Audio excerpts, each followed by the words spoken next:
Hey, good evening. How are you? It's good to see you folks, and it's good to be seen by you folks.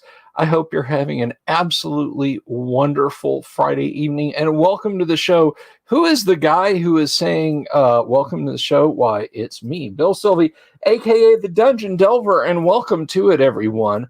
This is just a little thing we do week in and week out. We have a lot of fun. I'm having some light problems. Pardon me for just a minute, won't you? Just your typical stuff decides to shut off. Hang on. Hang on.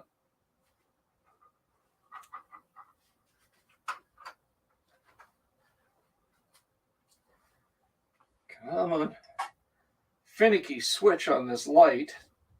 There we go.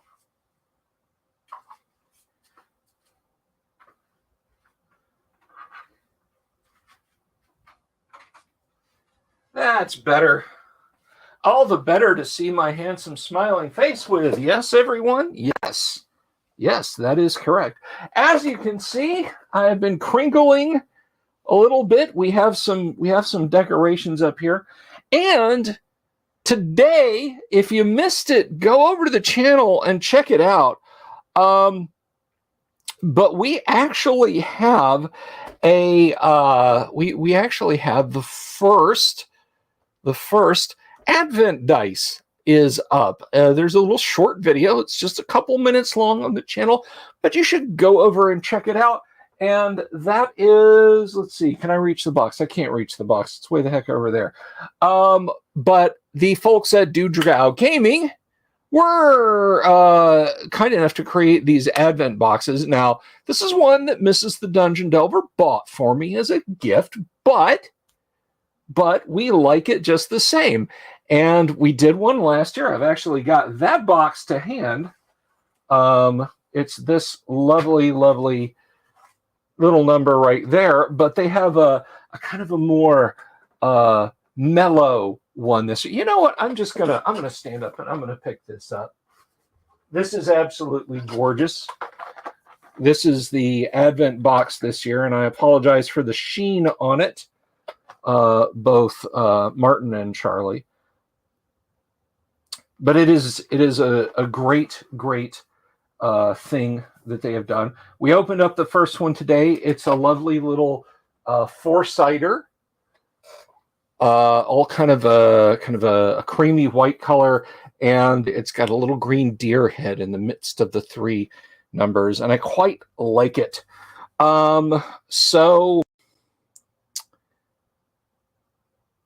So I am very pleased about that, and of course, thanks to the folks at Dudragao for creating that, and thanks to my lovely wife for purchasing it for me to share with you guys. So we got the first video up, and also if you missed it, if you happened to missed it, and you certainly may,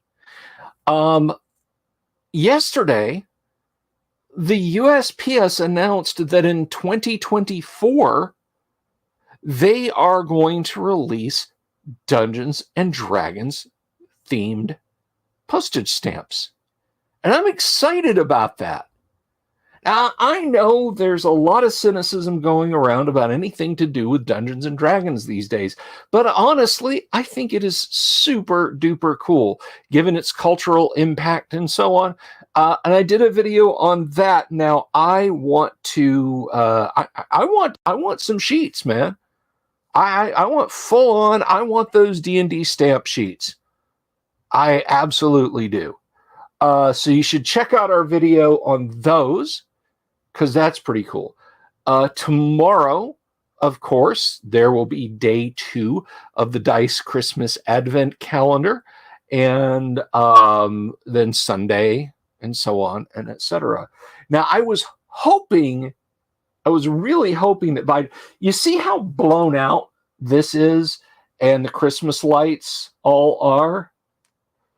I'm getting a fix for that. Hopefully a fix for that. I have a polarizing filter coming, and people are either going to love it or hate it. It's a little joke.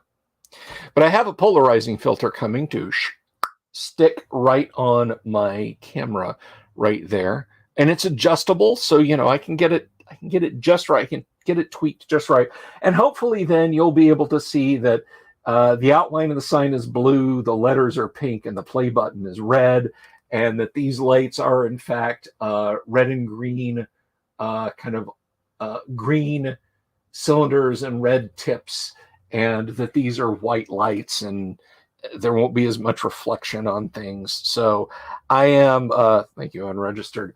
I'm looking forward to that getting here. So yeah, I'm really, really, really, really looking forward to that filter getting here. I got a one that's adjustable, so it's not just like, hey, there you go.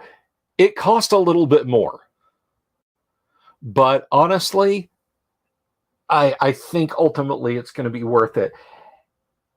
And getting equipment like that is made possible by you guys out there. So if you'd like to support this show on Patreon or via YouTube memberships, there's a Patreon link coming across right down there, right across the bottom. You can see it.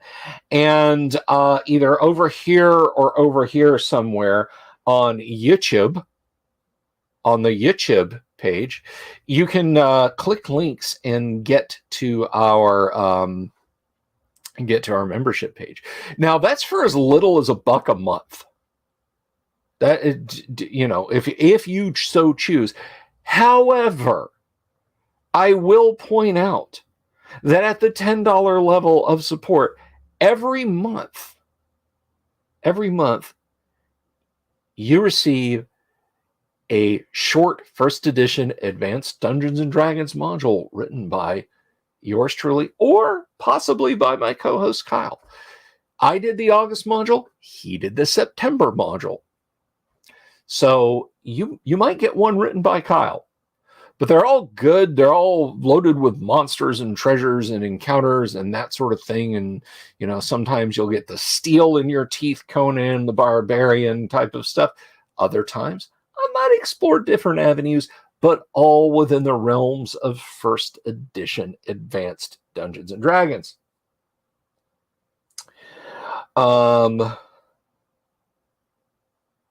But anyway, you know what? Let me say, okay, Cam Link's muted. I don't think you guys should be picking up an echo.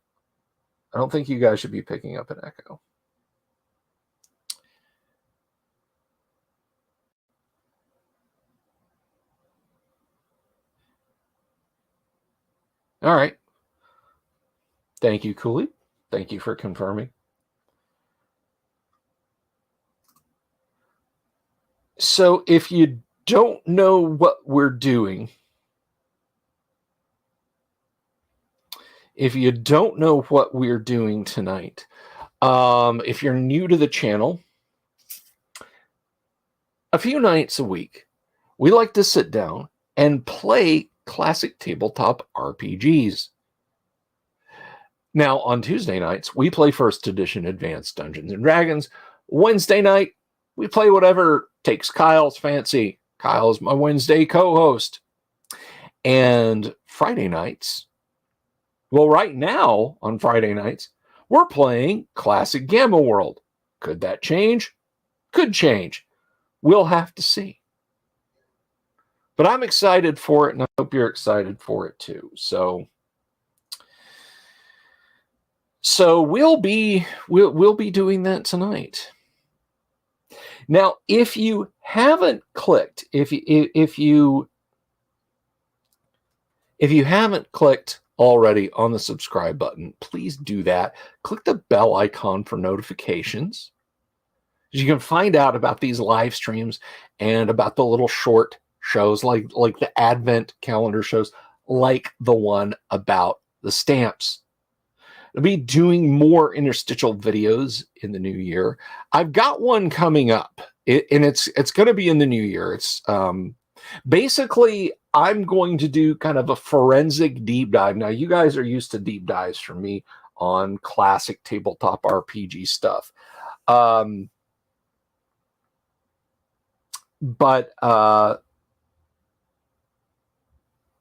this is going to be like a long video. It's going to, it's going to take me a while to edit it and everything. But basically, I'm going to dive deep. I'm going to dig down into the guts of all the stuff that blew up and went wrong with Dungeons and Dragons and Wizards of the Coast in 2023. And guys, strap in, pack a lunch. I hope you like my voice. This is going to be like my Nexpo, barely sociable, Simon Whistler level of video. I'm looking forward to doing this. We have a whole lot of stuff we're going to get through on that video. Hey, Local, thank you. Thank you very much. Thank you for that super. I really appreciate that, brother. Local Gumby says, Bipolar Santa bot random encounter. Yes, indeed. It was fun asking the Bing image creator to do that for me.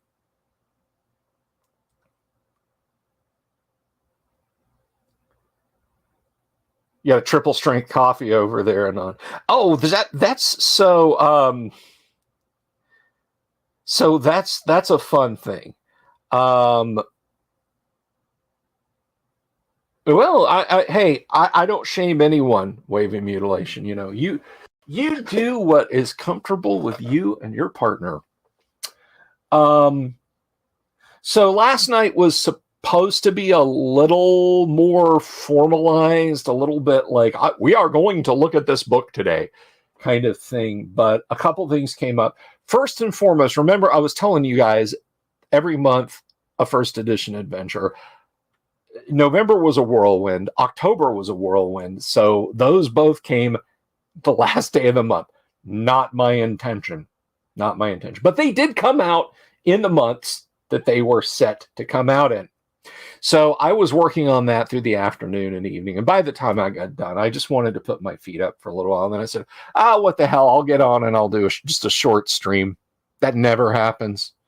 That never happens. When I'm going to do a BS stream, which that stands for Bill Sylvie, if YouTube censors are listening, I just kick back and put my feet up and just let go. And then I look at the clock and realize I've been going for almost 3 hours.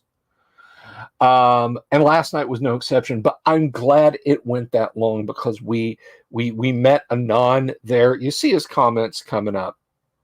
Anon from Poland, talking to us about the Polish old school RPG scene. And that's something I'm keen to dig into with his assistance, of course, as he has time, and get into that a little bit in the new year. Now, December, once we get beyond like mid next week, other than cool news as it happens, and the Advent calendar, guys, I promise nothing. 'Tis the season, and I want everyone to have an absolutely positively wonderful and positive holiday season. And if this live stream brings you a little bit of joy, then I'm glad to be there. But that applies to me too. That applies to me too. So we'll just kind of see how things unfold. A great story like me. No. You guys are the great story, because I wouldn't be here without you guys. But I have always said, I have always maintained, if there was one single person out there, whether it's a non-local Gumby, Vaughn, Jack, Robert,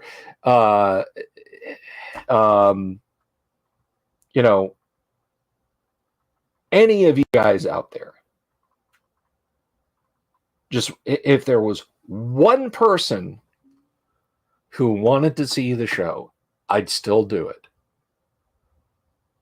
If they needed that level of human contact, I would still do it, because that's what I started back in 2020, man.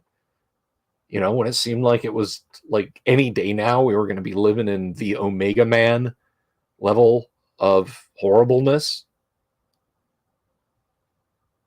I said, I got to reach out. I got to reach out to people. All I'm hearing in the TTRPG scene is had to cancel my game, can't go to the store, can't go to my comic store, can't go to my FLGS, can't meet my friends. Gen Con might not happen. Gary Con's not happening. We do an annual meetup in the summer. That's not happening. No airline, blah, blah, blah, blah, blah. And for a lot of people, that's their thing, is to go out and to socialize. And all that got taken away by the paranoia, the fear. Now, we can argue the merits of whatever, but I'm going to tell you, just the same, there were people who were hurting. I had a webcam, I had this microphone, I had an internet connection. I, in 2020, had been playing online for 6 years. I had it down to a science. And you had companies scrambling to create solutions for people to be able to work in school and be with their loved ones from home. I said, wait a minute. You don't have to just watch tabletop RPGs just fade away out of your life, out of existence. There's a way to do it. Ask me how, and I'll show you how. And if your DM is technically inept, tell them to ask me how. And if they just don't want to play online, if they just don't want to hang out, I can help you find people who do. I can help. That was what I did. And I'll still do it. Now we're back to where you can, bundle up in the car and go to the FLGS and hang out on a Wednesday night or Saturday afternoon or whatever and dungeon your dragons. However you do that. Tunnel your trolls. You can trav your allures. Twilight your 2000s. Call your Cthulhus. Or indeed, gamma your worlds. Whatever it is you can do it face to face now. But there's a lot of people who still might not have that degree of mobility. So ask. I'll help. I'll do whatever I can.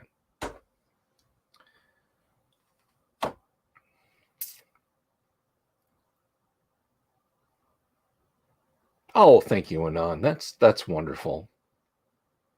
For my advent calendar, use tiles from the deck, the trepidation of flipping those windows open. What'd you get for a Christmas dungeon? Oh, yeah, the advent of many things. I love it. But I'd want to make it Christmas themed, The advent of many things. And I still have scans to get to you, Mr. Photon. Fear not. Those are coming. Busy. I have a birthday to get ready for tomorrow. There is a major football. I have never made a secret about my love of the Alabama Crimson Tide football team. They're in a do or die championship game tomorrow against an exceptionally tough Georgia Bulldogs. So I'm like on pins and needles for that. I've got to finish a manuscript for Yang Yan Zhao in the day before I do that. And then after that game, I've got to get all the stuff ready for the party. And then Sunday is the day of the birthday, but also a Christmas party for my youngest at her Girl Scout troop. So I got to provide a bunch of pizzas for that. Busy. That is my life.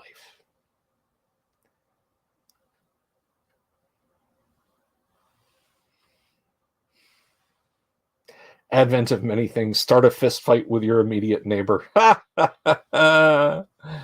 Oh my goodness. pick a card and get attacked by an army of gingerbread men. The one that gives you like your own castle and a deed to it. Maybe that's like your own gingerbread house and a deed to it. Speaking of a gingerbread house, I don't have any pictures I can share with you guys, unfortunately. Actually, let me, you know what? Now that I've said that, I've started saying that. Let me see if I can actually bring this up. You guys know I unremittingly love miniatures and terrain, and I didn't do miniatures this week. Well, let me see. There we go. So I'm going to open in browser. That is not a great picture.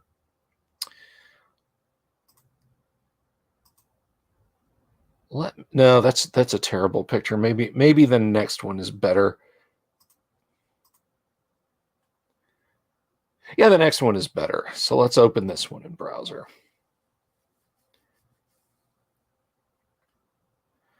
I'm going to show you guys something. I do this every year. My father gave me this, actually.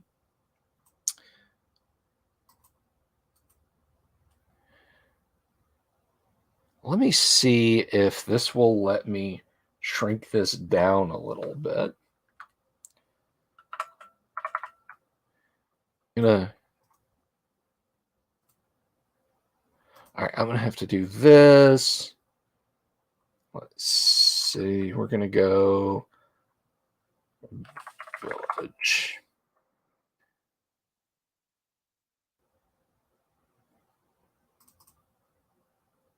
So we're gonna save that there. Okay, let me show you this. This is something I do this every year, and I love this thing. Share screen, window there, share, and put that there. That is my. It is made by a company called Impressions. They don't exist anymore, but you can find these sometimes on eBay. Now, what that picture unfortunately doesn't show, and you can see a little bit of the glow at the top of it. I have this little string of white LED lights for stars over the village. And at night, with all the lights off in the kitchen, this looks absolutely wonderful. This is a Victorian Christmas village. I've added a few things to it over the years. I've added some villagers.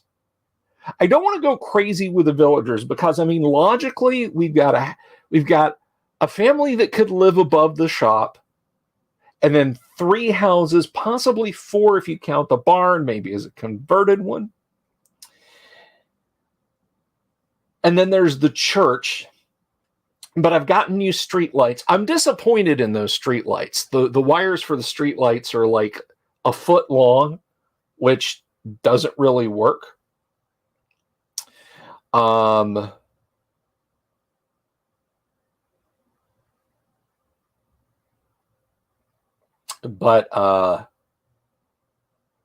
I set this up on our baker's rack every year for Christmas. And there you go, guys. Some miniature terrain.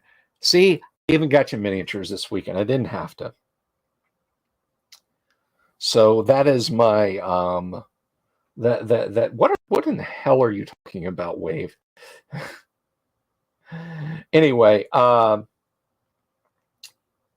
that's my little Victorian Christmas village, and it has survived many moons. There was an incident with the tree year before last, possibly last year, when it got broken, but I collected all the pieces and glued it back together, and it's very fragile, but it at least that's the worst that's happened to it. Now you might notice that the barn, the house immediately next to it, and the house between the shop and the larger house at the far end, their lights aren't on. Well, the bulbs that came with the set lasted a really long time, but they finally started to die. So I bought some soft, some warm white LED C9 bulbs. And those are supposed to get here tomorrow. So I'll pop them all in. They won't be incandescent. They'll be LED. And as they shine through the thin, cold cast, what do you call it? Porcelain in the village, everything will have this nice soft glow to it. Hi and bye, Michael Dale. Scrooged is a great one. She's never seen it. Well, fix that. But anyway, yeah, that's my little village. And I go on eBay and I see, because the company that made this was kind of all the rage in the 80s and early 90s. And the company that made this, Impressions, made a whole lot of different villagey kind of stuff. There's a Santa's Village, there's this one, and they made accessories for it and so on and etc. That space you see it on is exactly as much room as I have to put it on. I would love to just, over the years, just collect those pieces that they made available for it and have this massive, expansive one. Jeremy Rule, who has been on the show time and again, from time to time. That's what I meant, not time and again. From time to time. I don't do the, let's have a war in Christmas kind of thing, James.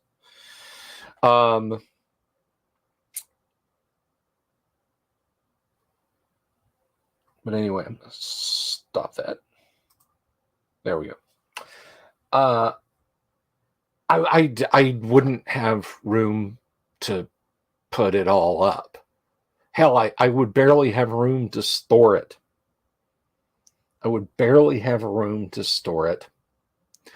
But yeah, I mean, I guess the miniature enthusiast and all of us sees that and is like, let's put a dragon in there.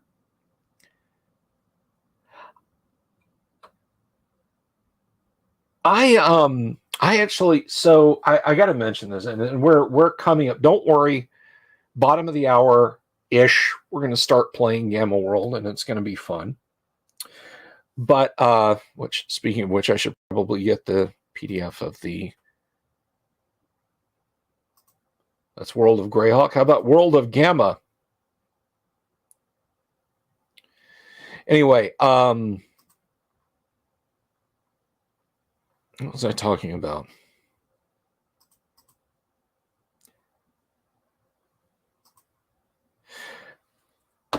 But no, I feel like there's just a ton of cool little things like that I would love to get. Oh, no problem, local. Anon says you have this problem. Job agency can give you a different address and you need to move, so you need to take with you only the basic. No, I get it, dude. I absolutely get it. My wife and I, our first apartment was about no. Okay, so when I first moved in with Mrs. the Dungeon Delver, I slept on a couch. I had a desk, and I brought my stereo, my TV, my Laserdisc player, my VCR with me. So I kind of took over their entertainment center, which they were more than happy to have, because they went from like a color TV that was about the size and shape of a bowling ball to my then massive 20-inch Sylvania, and all my high fidelity audio and video. But for the longest time, I was just roommates. I wasn't boyfriend, much less fiance or husband. So yeah, if it didn't fit on the desk or on the entertainment center or on the couch where I slept, I didn't have it, but then when I moved in with her, I had a little bit more space for clothes and such, but not much more room. And then our next couple of apartments were actually fairly expansive. 2-bedroom, 2-bath affairs. And then we moved into a much nicer apartment than we lived in, but we lost a lot of space. But then we moved into an apartment that was 1,300 square feet, had a fireplace and a lake view. And that was fan-freaking-tastic because we were dual income, no kid. I remember what I was going to talk about now. And then we moved into this house, and we've been here for 20-some years. But no, I was going to mention, talking about Christmas-themed stuff, this really got me the week before Thanksgiving. Paul Stormberg contacted me, and he's like, I need a dragon-themed Christmas tree topper. What do you got? Well, actually, he had one. He was like, I need it printed. What do you got? I'm like, I can print this, but I'm going to have to do this, this, and this. No problem. And I mean, Doomsword tried to help. Oh my gosh, there was no printing this STL. I finally got 2 decent wing prints. And it took forever to attach them, but I used the old baking soda and crazy glue trick, and they stuck. They were just like, they're on. And then I filled that gap. I have some gap filler, like white stone gap filler from the guys over at Vallejo. And I cleaned it up, and I packed up I spent $27 on packaging for the box. I wrapped that thing almost in a whole roll of bubble wrap. I overnight it, and I call up Paul, and I'm like, did you get it? And he said, yeah, the wings were broken off. And I about fell dead on the floor. But they fixed it. They fixed it. They sent me a picture of it. Well, they sent me a video of it, or I would share the picture with you. Maybe I can figure out how to download that and share it with you guys before the season is over. But they got it painted, and it looks good. It's a dragon Christmas tree topper. And before anyone asks, no, I will not print you one. Not at that size. It was nominally 8 inches wide. He wanted it a foot wide. And I think just scaling it up just made the wing joints too fragile.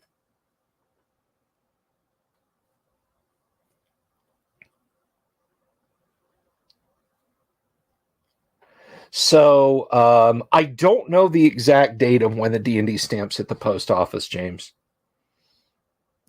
Cooley's like, well, I wanted one.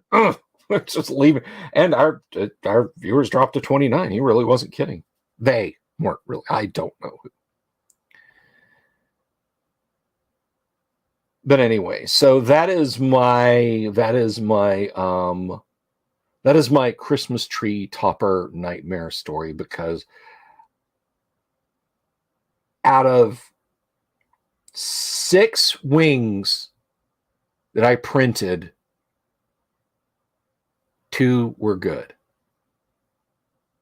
The body, the head, the tail, not a problem. The wings liked to have killed me. So, speaking of killing people, it's that wonderful time on the show in Minecraft. It is that wonderful time on the show. I won't print you one, yeah. You don't want to see, or you don't want to know what I charged for it. I was gonna print them too, because I was like, I'm gonna send you 2 because you're gonna end up breaking one. The deadline I was against, there was no way. There was no way. The wings took 6 hours each to print. It was madness.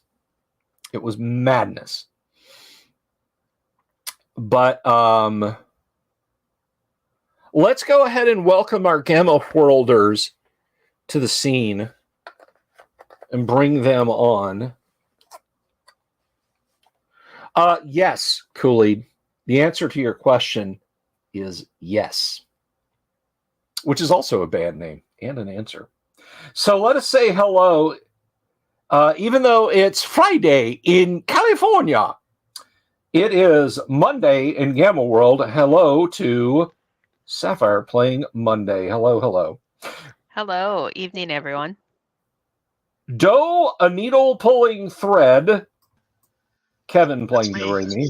That's you. Yeah, don't record my voice because I'm sick. I'm joking. Oh, okay. I won't record your voice I then. don't care. Probably sane, but definitely tired. Everybody, welcome Doomsword Deathmaster. What's up? Oh, that is the voice of exhaustion. And back from his world tour, from his months-long sojourn away from internet nerdery, let us welcome back Yang Yan Zhao as the one and only, haha, you see what I did there, Rex Dashington. Good evening. Good evening. Could you up your gain a little bit, please? Or lean into the mic? Might have to switch mics. Okay. Are you back you and we're sorry.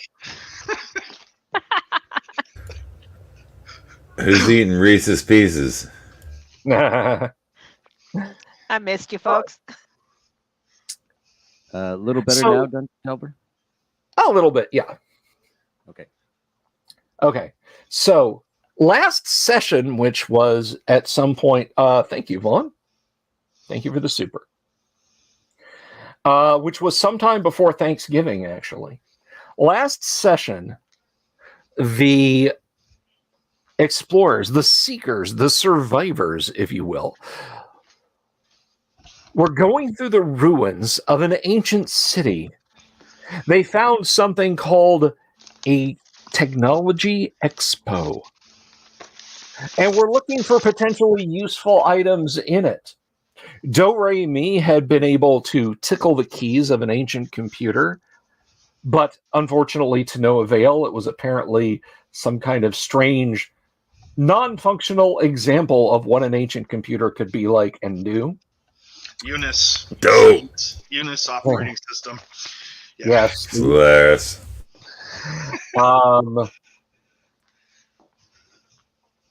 And you had all explored the inside. You were looking, if I remember correctly, you were looking for atomic power cells, yes? Or something to that extent. At any rate, technology that you could use and exploit. And then, as you had all gathered to go to something called the Transportation Exhibition, whatever those ancient words might have meant, just as you walked up on the raised second floor open air platform, you heard an evil cackle, and hoving around the curve of the path ahead of you, over the knocked over grubby displays, is a sphere, perhaps 2 meters wide, covered in reddish-orange chitinous plates. A single eye fit in the center of it. A broad, toothy, sharp grin. And above, on top of its head, no fewer than 10 stalks waving. At the tip of each stalk, an eyeball. It's some 30 to 40 meters ahead of you, but somehow, without touching them, those of you who have the ability, which actually I think is just Do-Re-Mi, Do, you kind of get that tickle in the back of your head that tells you that this thing is at least somewhat psychically capable, and it's just smacking these displays out of the way. As it draws closer, it stops, scans you all with its central eye, and cackles evilly, saying, "I'm going to kill all of you." So, let's get declarations of action. And Vaughn, I'm going to have to do this so I can get everyone. Sapphire, what is Monday doing? She's dropping to the deck at this point and reaching for the death ray. Okay. So you're drawing your black ray gun, correct? Yep. And Okay. I'm hitting the ground. All right. You will not be in cover. It's open floor between you and him. If you wish to seek cover behind a counter or something like that, you can do that. Well, I'll seek cover and Okay, so- and pull out the gun at the same time, but primarily cover at this point. Okay, so in this round, you're seeking cover. Kevin, what is Do-Re Mi doing in the face of this horrible creature that is terrible to behold? Does it look mechanical or non-mechanical? It looks decidedly organic. Oh, At a okay. distance, you might think it's mechanical because it has these chitinous plates, but up close, it looks like a spherical bug. Okay. I'm gonna conjugate 2 lays. I'm gonna laser it. Okay. All right. And plus 1 XP to you for proper use of the English language. Doom Sword, what is probably Sane going to do? Blast that sucker, then head home. Blast that sucker and head home. And Yang, what about Rex Dashington? He is going to whip out his laser pistol and shoot it. Pew pew. That's right. Okay. That'd be good. Let's go ahead and roll initiative, and that we'll start off with you, Sapphire. Monday, roll initiative for the group. This is on a D6. I'm hoping the D dice work. I haven't had any luck with DD dice, so best of luck to you. They're not going to be on screen, guys. I'm sorry. All right. Give me a second. I got to pull out dice. Not me. It's them. My youngest put them in a chest in a bag. I saw the 4. Yeah, somebody rolled. I mean, if you square rolled a limit. 4, yeah. Yeah. Yeah, but rolled a 4. Okay, you got a 4. I got a 5. So let's start off with Monday because you're attempting to dive for cover. I am. What is Monday's mental strength? Okay, what is our mental strength? That is 15. That is 15. Okay. Alrighty. Let me see here. You catch this kind of blue-green glint out of one of the eye stalks. And it's kind of compelling. Let's see. So your mental strength is 15.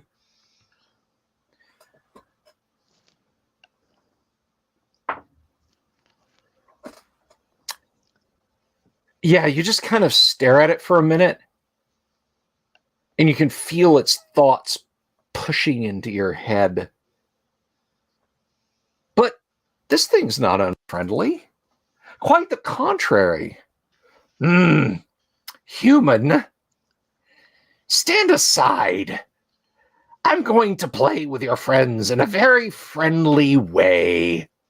Just don't interfere. It'll be fine. This thing's friendly. This thing's friendly, and that makes perfect sense to you. Can I continue behind ducking? Well, if you want to get out of I'm not interfering anyway. I'll go yeah, behind the thing. if you want to just get out of the way of your new friend, that's fine. Yeah, you can go and you can sit behind that counter. He seems fine with it. He seems fine, and he's a nice, horrible floating eye tyrant. I'll go behind the counter. Do Re Mi. Let's see. We're gonna treat this as a physical. All right. What is Do Re Mi's armor class, please? It is 2. It is 2. Okay. Do you kind of feel something like almost like you're being pushed, but you're just kind of able to resist it. Oh, good. All right. And also, you're your ability to sense telepathy and that sort of thing is going off the charts. Yeah, Anon, I really wish I could. I wish I could do this. What is the name of the new cry I had on a couple weeks? I have no idea what you're talking about, James. Bless you. Excuse me. All right. And I think the armor class is your armor class 1 Doom Sword, or is it 2? 3, actually. It's 3. Okay. I thought it was better than that. All right. 3, and we'll treat that as. All right. Oof. Okay. All right. And you don't have a shield, do you? Well, I guess we'll find out in a minute. No, I don't. Sorry, I clicked the wrong button. That's okay. You meant shield. I do have a bunch of hit points. You meant power shield for a suit, not arm shield, right? Yeah. Yeah, but I got a bunch of hit points. That's my shield. Bring it, big man. Meat shield. Okay. You are blasted with a spray of silver energy bolts, and you take 22 points of damage. Oh! I used to be a warrior until I was hit in the chest with silver energy bolts. And let's see, Yang, your shield is nominally 25, correct?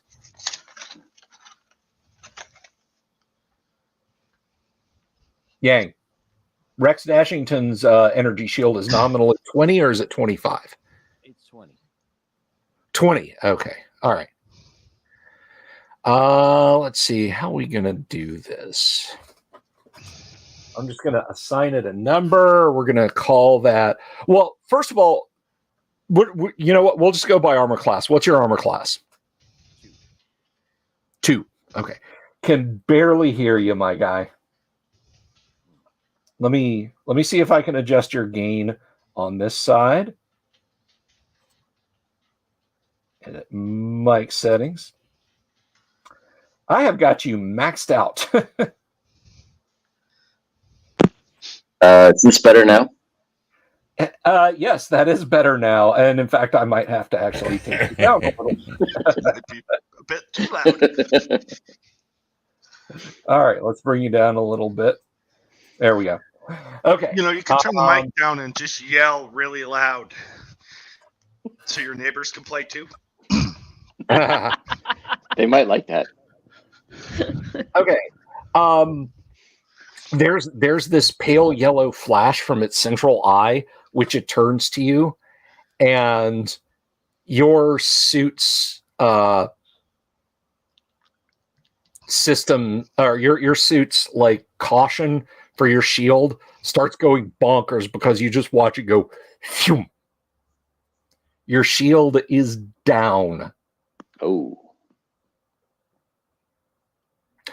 Okay, parties actions. Monday, you have gone. If your new best friend is going to play with your friends, then sitting down behind that blocky object thing there is a fine thing to do. So you're going to spend the round doing that. Do re mi. Two lays. Yes, 2 days. Two lays. I'm gonna yell at him that I sense much fear in you, and then I'm gonna shoot him in the face. Okay. Which is all he's got, right? There's nothing else. Are you okay? Let me see this, because we got a little bit of AD&D conversion, and isn't the conversion of AD&D just the best thing in the world to do with Gamma World? Are you shooting at the main body, eye stalks, or the central eye? I'm going to shoot the central eye just because that's the kind of way I roll. Well, we'll see if you can roll that way. Right. Go ahead and roll. All right. 1d20. 1d20. I got an 8. I do not You- have mods, so Okay, you got an 8. What class of weapon are you using? The laser pistol, correct? yeah, it's a class 13. Class 13.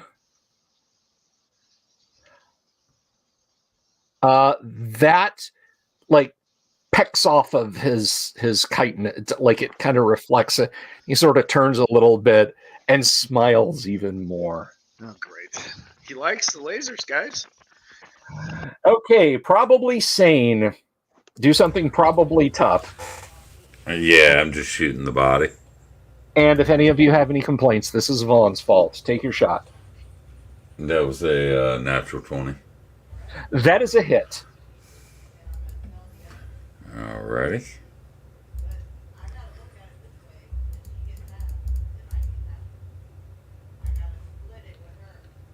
That's 27 points of damage from the Oh, laser he rifle. did not like that. You burn a hole in those chitinous plates, and it's got a big scar there, and it screams bloody murder and promises to kill you slowly. And then it pauses for a second and rotates slightly to where Monday's hiding and says, "In a pretend way," and then turns back to the rest of you. So at first, Monday's like, "Hey, oh, right, such a kidder, this thing is." Rex Dashington, do something. Well, Something.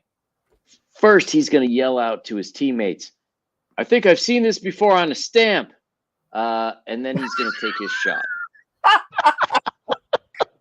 Nice callback. Fire your laser pistol, sir. A 2.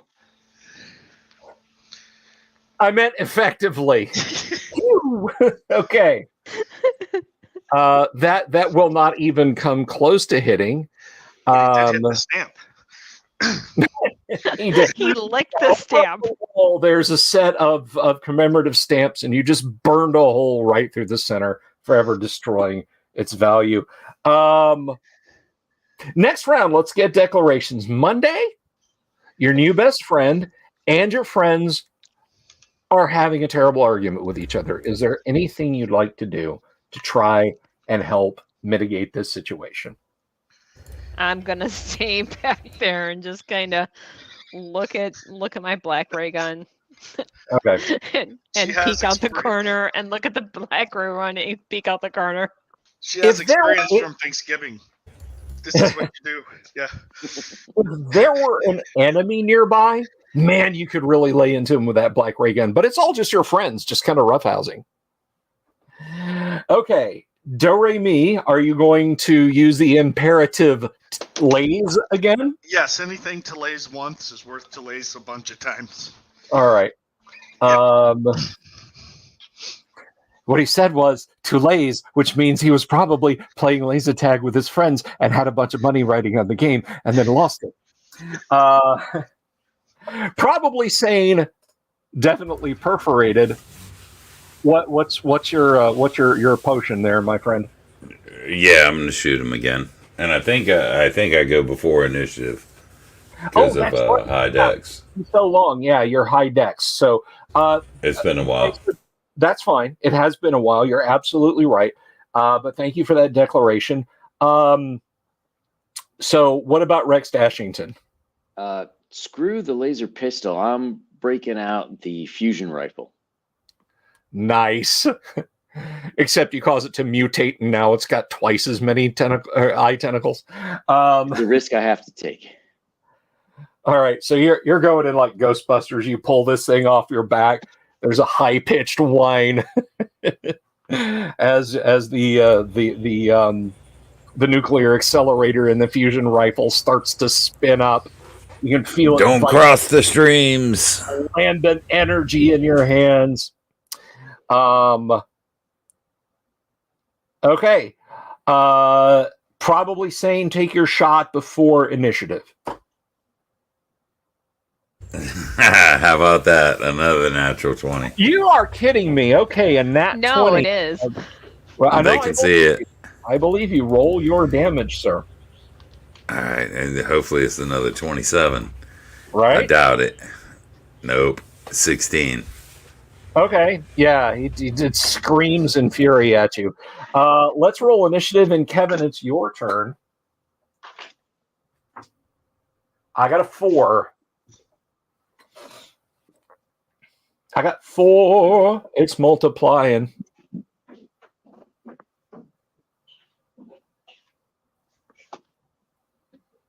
I'm muted. You got a- Damn it, and I had a quip. A 5. He got a Well, I got a 5. 5. Okay, party goes first, then Do-Re-Mi. Take your shot. All right. That's a 5, Jack. It's only supposed to be 5 for initiative, not for the attack roll. I have the same. Yeah. Okay, I got Rex. Yang, go ahead and make your attack. I got it. It's been so long. I got to blow dust off my virtual Gamma World rulebook. Nice. 17. 17. Are you firing at the body? Are you firing at the central eye? Or are you firing at an eye stalk? Which is the one that hit me last time? Was that the central eye? The central eye. Then definitely the central eye. Okay, let me see here. Bless you.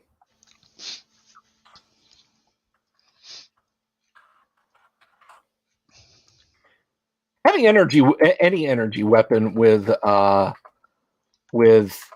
rifle in the name is weird because rifle refers to grooves cut into a barrel, which are used to impart spin and energy. I'm sorry, I'm going to stop now. This is their magnetic lines instead of rifling. You know what? I like it. I like when you fire that thing. There's literally like glowing blue lines of energy that snap around the central beam. Yeah, straight. That's spins, it. Okay. Spins the particles. All right. So that is one shot. Roll your second shot. All right. Because it is 2 beams of 18 of intensity 18 radiation. 3. 3. Okay, so the second beam misses, and now we need to see. See what it's. Let's see. That's going to be.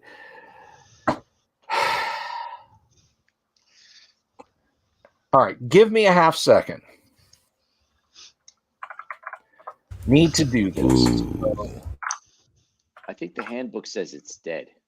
You think that's what the handbook says? Okay. But he would just make it a beholdable. Is that worse? Or would that be an eyelet? Yeah. I mean, it doesn't have feet, but we'll go there.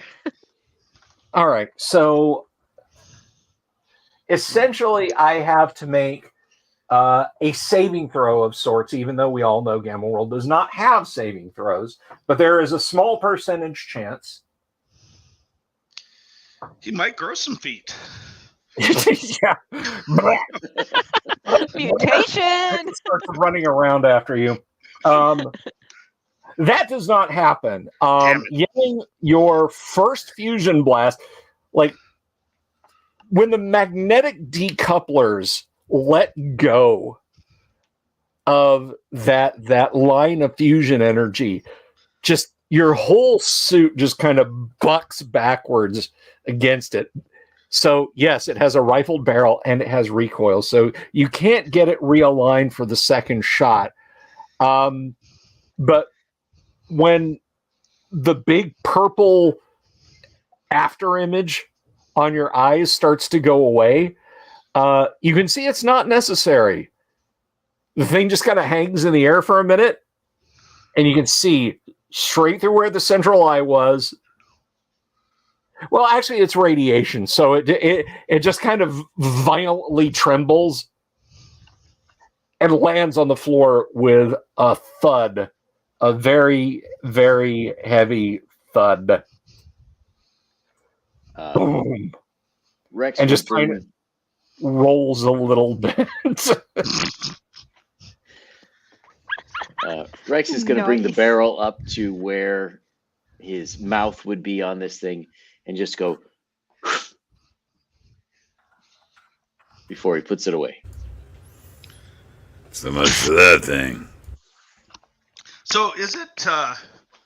Is it? Well, I mean, it doesn't move normally. Is it moving at all? I mean, aside from physics. No, it doesn't seem to be. Okay, I'm gonna run up there and kick it in the eye just to be safe. All right, splitch. Damn straight. Monday, you kind of shake your head for a second, and well, you're sitting where you wanted to sit, and now that thing's grip on you is broken, you realize it had some kind of mental hold on you. What It's the almost like- hell was that? Despite its horribleness, it was very charming. You felt charmed to meet it. If we ever encounter one of those things again, and I do like I hide, take this gun and take care of it. That's what I look at the group. Rick's, I don't know what it did. Rick shot it in the face. Doomsword hit it in the face as well, so Yeah. it worked out okay. Good job. I don't know what it did to me, but I wasn't This taking part. this thing is huge. Like I said, it's like 2.25 meters in diameter. This is not small. This thing must weigh hundreds of kilograms. And I want to thank Vaughn for asking for a beholder in Gamma World, because my God, they're so weird. That absolutely fits. But yeah, that's the first one of those things you've ever seen. And now it's just kind of lying on the floor. I I wonder look at what- Rex and say, "Can you take a desk and like squish it just to be sure?" Does it look like its body is searchable for loot? It has a couple of openings.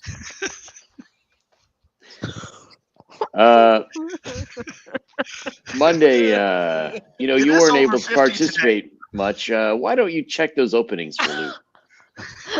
Great. medical check. Yeah, I put some gloves on. I heard this is some kind of oscopy, but I don't know medicine very well. and I'll do my best to do an autopsy on it just to make sure. Does she have a vibroblade? Because I do. I can hand it over there. I've got a Hey. vibroblade, Okay. Huh. There you go. so I start dissecting it with the Digesting it. vibroblade. Tastes great. It takes some doing, and do keep track of how much charge you're using. I don't normally use a vibroblade, so that's okay. Well, Yeah, it's a 20-minute, right? Is that what it is? yep. I'll go 20 minutes, and if I run out of time, then I'll ask for somebody else's vibroblade. Yeah. Well, if you go for 20 minutes, You should have carved it. We could have had Thanksgiving. there's nothing in it but alien-looking guts. Huge, complex-looking brain. But other than that, you don't find anything. Okay, when I get done, I There is throw meat, away the though. gloves.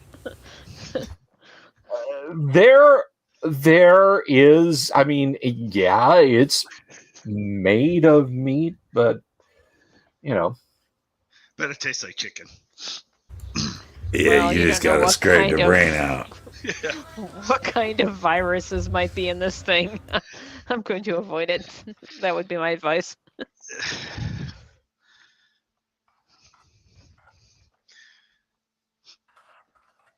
I'll just eat some more MREs. Yeah. yeah, you Those get are some- They safer. don't taste as good as Beholder, but they're safer. So I take the gloves off and I like push it in the corner with whatever's left after dissecting and say, yeah, there's nothing here. and I look for a medikit on this level. It will come out no more. What won't come out anymore? We're still trying to I- figure that out ourselves. Yeah. That is the black blood of the earth. You mean oil? No, I mean black blood of the earth. God, I love that movie. Best movie of all time. It is right up there. Anon was asking what 90 degrees F is to C. I was off by about 11 degrees. It is 32 degrees centigrade. But okay. So you've chopped this thing up. And I mean it. Now that you've hacked it into pieces, it reveals no secrets. It does not have treasure type Z or anything like that. Sorry. Damn it. Percent liar. Liar. I have the Arduin books, I got those from friends as an early Christmas gift this year, or late Christmas gift, depending. You guys would have to go back and watch the video.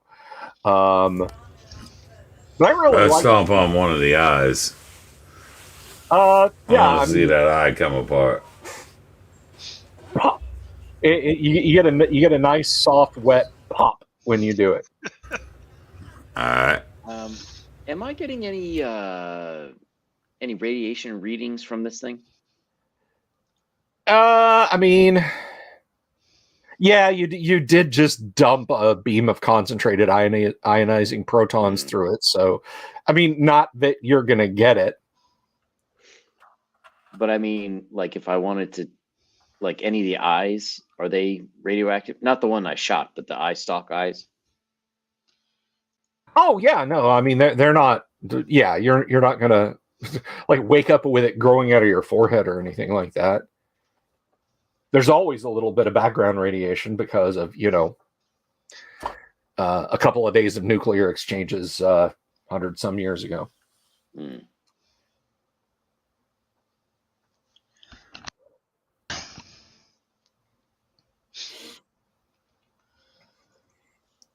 But I gotta admit, Vaughn, I did like having a beholder in the game, so don't worry that you didn't get to see much out of one. Great. But anyway, what can I say? I like to give the fans their money's worth when they so generously donate to the show. All right. And hey, the number appearing according to the Monster Manual is... Oh, no, it's still just one. They can't even stand each other, let alone other people. Yeah, no, they can't.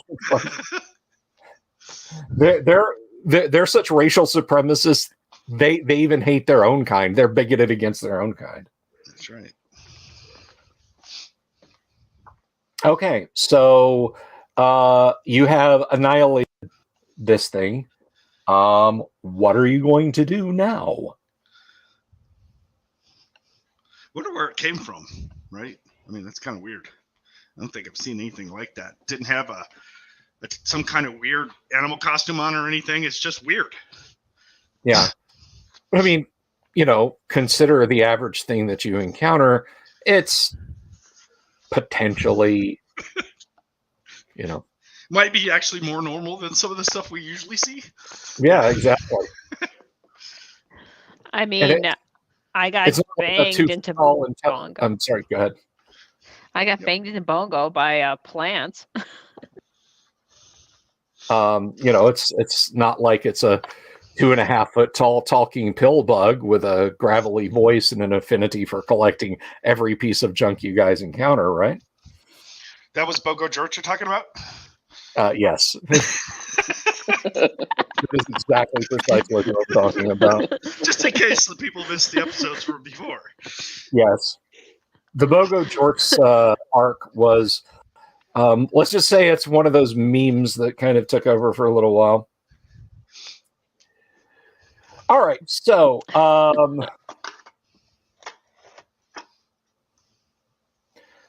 Anon saying radiation's a fun mechanic depending on the game. Yeah, it's hilarious. Some of the mutations you can wind up with. Well, not the last character. Was 4077 Two the character characters ago. Two characters. Yeah, 4077 was a synth that got mutated. I was like, okay, let's see what happens. Mutation. Well, synths are mostly vat-grown people with some biotechnology stuffed inside them, so she mutated. Way better than being mutilated, kind of like this beholder thing. Much Yes. better. All right, what are you guys going to do? What I always do, look for medkits. There are There's no no med med kits here. kits in the beholder, so There were no med kits in the beholder. we're gonna move on. Kind of peel off Oh, those. aren't we in the stretchy gloves upper and shove them up. mezzanine? Yes. And the thing said there were some in the upper mezzanine. I have the note. Yeah, from the console, but They're we not- haven't seen it yet, right? They're not right in front of you or anything like that. Yeah. Well, I'll be on the lookout for it. Okay. So are you going to go in the direction where this thing came from, or are you going to turn around and go back in the other direction?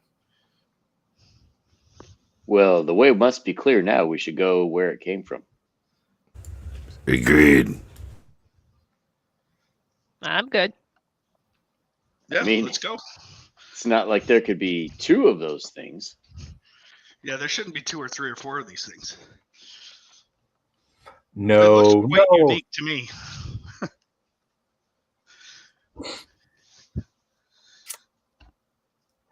Okay. All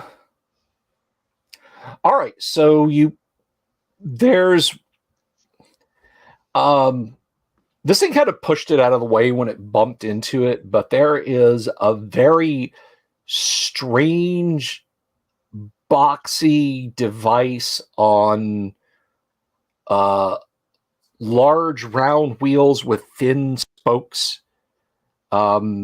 It's kind of enclosed in glass and metal. Time has not treated it well. Let me just say that unequivocally. But it looks like it might be. It looks like it might be some kind of ancient vehicle that's just sitting there.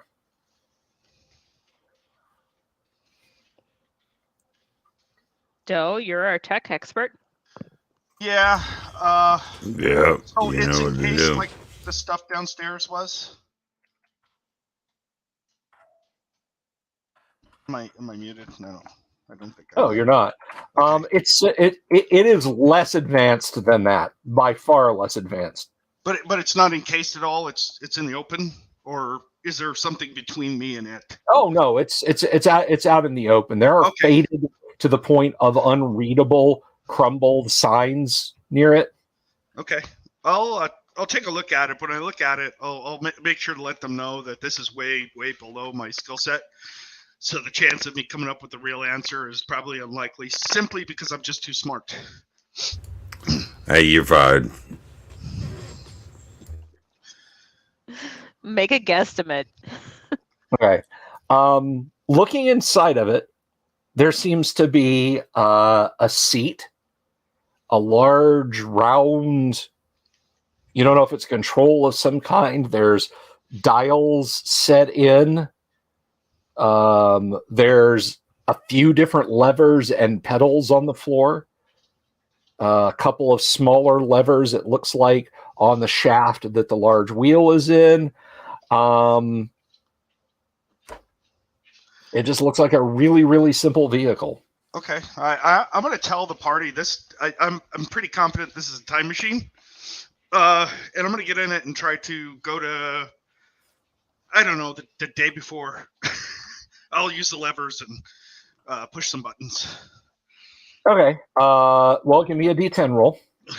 Okay. And I'm using the regular D10, not the X. That is a 1. Okay.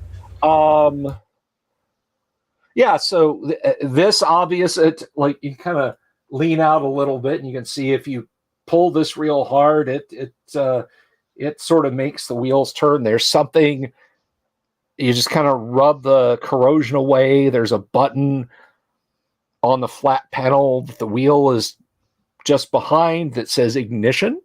You know what ignition means. Okay. I'm gonna hit the button. And it does absolutely nothing. Yeah, I think it needs batteries. So it looks like something to drive around on, right? It is like Yeah, wheels. it's definitely some kind of ancient vehicle, but it is super primitive. I mean, there's there's an ignition, and given that it says ignition, you kind of make the leap that it probably uses some kind of a liquid fuel, like a turbine car, perhaps. Right. Mm-hmm. But it is not it's not going anywhere anytime soon. No, I tell him, this is probably something back at the compound, leadership would enjoy, but it isn't going anywhere here. Pretty useless, I think. Too bad, too, because I was going to go back to 1930, but, whenever that was. Didn't work. We should probably move on. Fair enough. Sounds like a plan. Keep your eye out for bubble car parts. Oh, that's right. We need bubble Yep. parts. Yep. I don't think these would suit. You think? Yeah, pretty sure.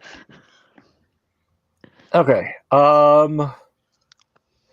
right. So, are you continuing to follow the curve around from where this thing came? Yeah, I think that's the right thing. For sure. We'll look to Rex to see which way.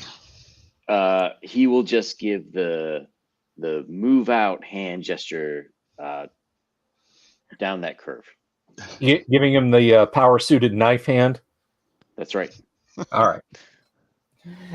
Okay. Following the curve, you're walking on the soft cloth floor, sort of kicking up motes of dust as you go along. There's the occasional shaft of sunlight shining through a crack somewhere high in the ceiling above you.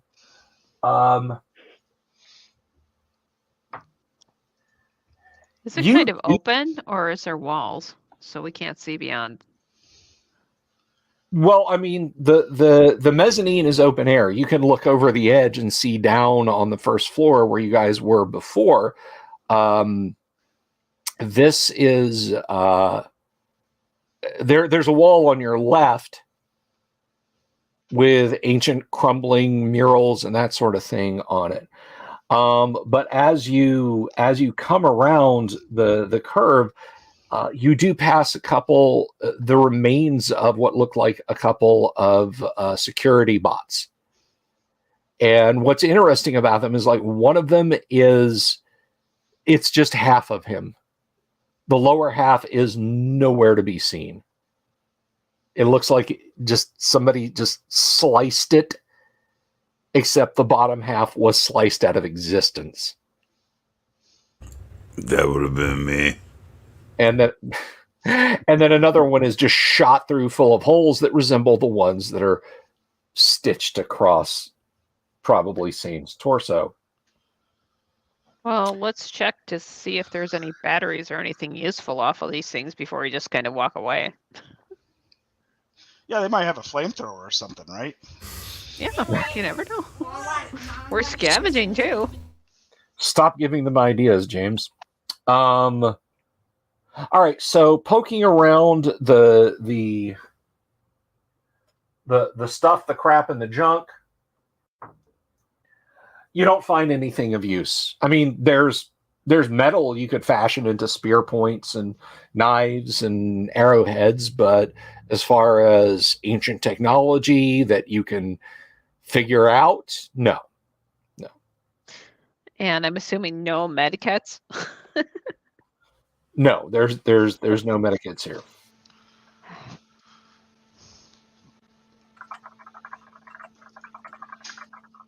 Okay. Well, yeah. So if there doesn't appear to be anything we can salvage or whatever, I guess Not from these, no. we'll just move on. I guess. Okay.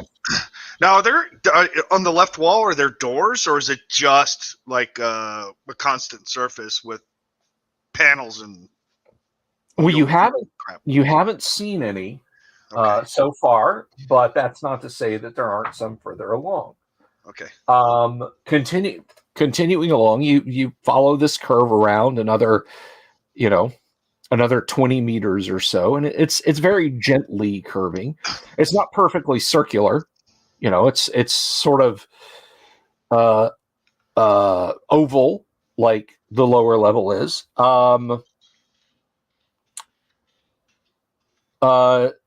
James is asking what's the knowledge level of the PCs. The PCs have seen enough ancient technology and they made enough tech rolls that they're kind of getting a handle on things. They're not right out of the village like you must use the far talker and the fire shooter. They've kind of get a handle on it. If you look at the cover of Gamma World, you'll note that there's a fairly in fact, I can bring this up because it's pretty well done. If you look at this, let's see, present, share screen.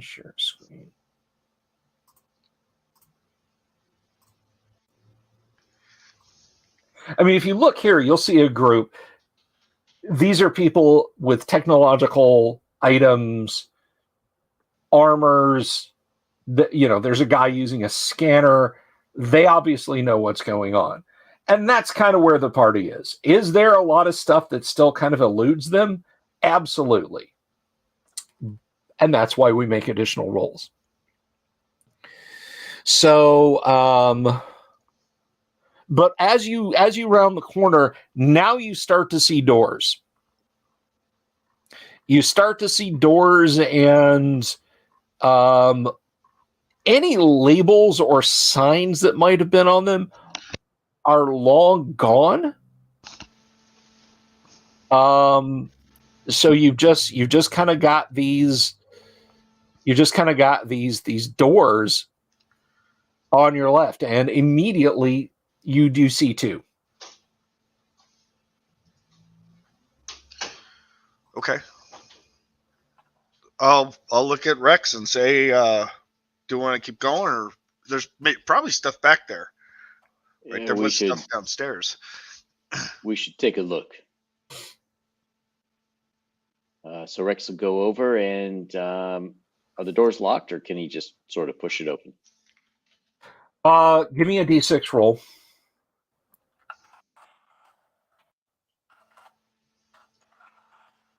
Four.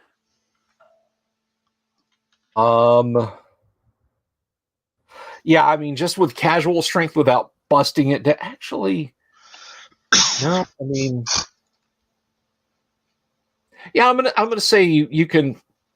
It takes a little bit of leaning into it, but yeah, it does grind open. There is a short hallway in front of you with two doors on the left. Well, there's a door on the left about 3 meters down. There's a door on the right just opposite. And then it goes another maybe 5 meters with similar doors. And then there's a door facing you at the end of the hall. Is there any signage? The door at the end might contain some kind of electromagnetic pulse weapon. No, that's okay. I couldn't hear that. But the door at the end of the hall that's facing you might have some kind of electromagnetic pulse weapon because you see the letters EMP on it. The door on the left, you can't tell what it's supposed to be. There's a triangle with a line underneath it and a circle at the top of the triangle. On the right, there's a square or a rectangle a vertical rectangle with a circle on top of it and a line underneath it. You're not sure what those might mean.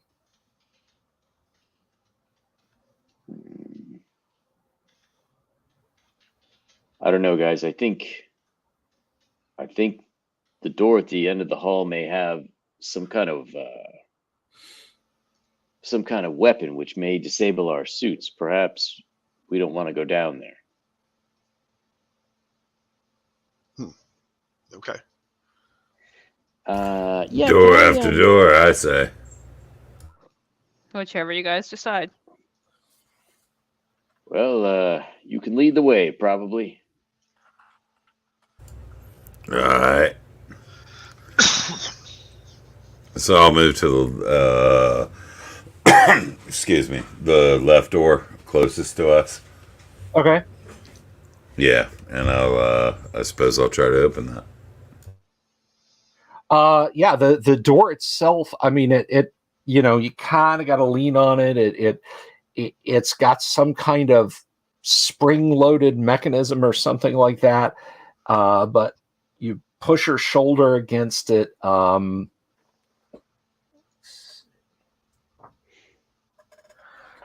It's dim in the room, but you've got your snoopers. On the left-hand side, as you look in the opening, there's a long counter with 3 basins. On the right-hand side, there are a series of doors. They seem to be booths of some kind. Yeah, people, get ready to look at this. Yeah, I'll follow up. Have my laser rifle out. Yeah, and I'll step into the room. Okay. It's dark. There's a layer of grime and dust on the floor. So now that you're in, you can kind of see the counter with the basins. Above each basin, there's sort of a corroded, curving pipe over each one. And a large mirror that spans the entire wall behind those. The mirror is kind of set back maybe a third of a meter. And inside the setback, mounted to the wall, there are a couple of different metal boxes of some kind. One has a hole in the bottom. The other has a corroded but still somewhat shining. You're not sure if it's a spout or what. It's about the size of your fist. And next to it is a large circular object of the same material. And very fine, but difficult to read and faded. You're not sure what it was on top of, just above the large circular disc that's next to the semicircular downward pointing object. It sounds like a job for Doe. All right. I don't, this is supposed to be like fantastic, I guess. Just seems really low tech to me. I'll go over there and look at it. See if I can figure out what it is. Give me a D10 roll. Okay.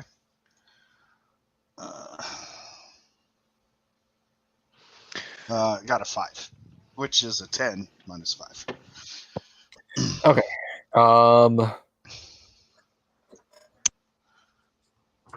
No problem using ancient computers I've never touched before, but a sink, not so good. Okay. Well, this is not the sink. Okay, good. I feel better now. All right. Well, obviously, the large disc to the right of the semi-spherical opening is what you're supposed to actuate. I mean, just based on the ideograms above it, you think that's what you're supposed to do. Okay, I'll see if I could push it or pull it or touch it. I'll start touching it and see if I can push it. Yeah, you push it and it goes in with a decisive click and then pops back out. You want to roll again? Sure. All right. 2 10s in a row. Another 5. Okay, yeah. So you push it in and hold it for a few seconds, and a few seconds later, almost the exact amount of time, it pops out. Give me one more roll. Okay. Okay, -1 this time. Okay, yeah, you figured it out. This, based on the ideograms and how the button works, for some reason, this was to blow air on people's hands.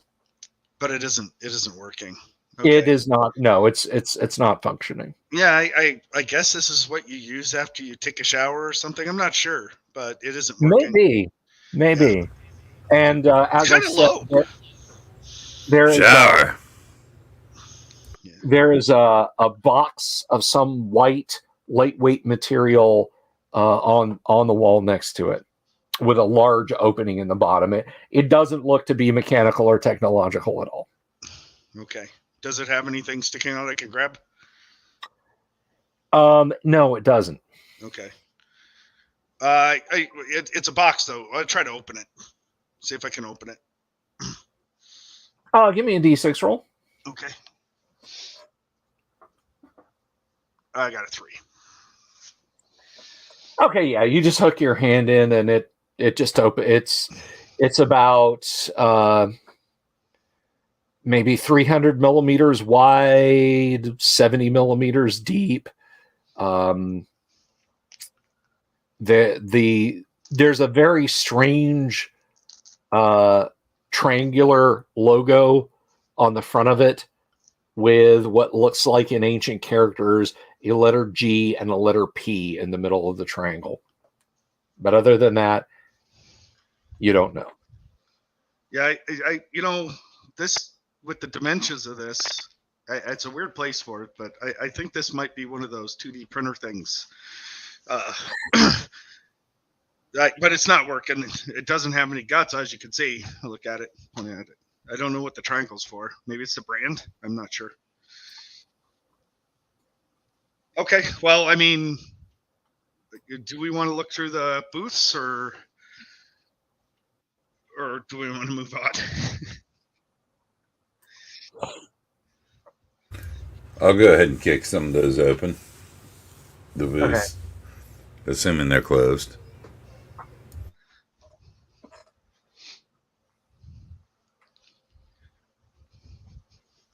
Okay. Yeah. They all have a white, low, what looks like a stool with a large bowl-shaped depression in it. You've seen these back at Sanctuary. The water goes into these and waste goes out of these. These are toilets. Yeah, can I go ahead and flush one of them? Let's see. I make sure I'm not nearby so I can't be put in there. Yeah, you can just reach over and press the lever if you want. Yeah, I'll do that. There's sort of a hiss of air. You hear a gurgle, and the whole thing kind of rumbles, and eventually there's a gush of muddy, brown, foul-smelling water that fills the thing, but it does slowly drain down. Does the water get clearer as it comes down, or is it just mud? Eventually it does start to clear up a little, but it's still fairly dark. It's still fairly tainted. You wouldn't want a mouthful of that. I look in there and I say, I'm not sure that's mud. Well, maybe not. That flushes. Okay. I'm not sure. But we got a chance of fresh water. Now there are 3 more in a row, and the endmost one, the whole cubicle seems to be larger. So I could fit in there with my armor? Okay. Yeah. I mean, I mean, with it flushing, I know where the water's coming from, right? There's no indication of where it's going. It's just it just came out of the inner edge of the bowl. That's all you okay. saw. All right. Damn. Are they all in the same condition? Are you going to open each one? I'll be horrified if I do, but of course, yes.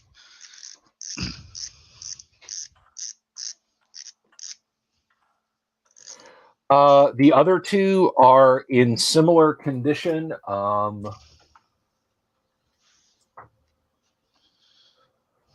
The one next to the last is obviously in very bad shape. Like the handle is down and seems to be stuck that way. But the one next to it, that is the second one along, seems to be in fine condition.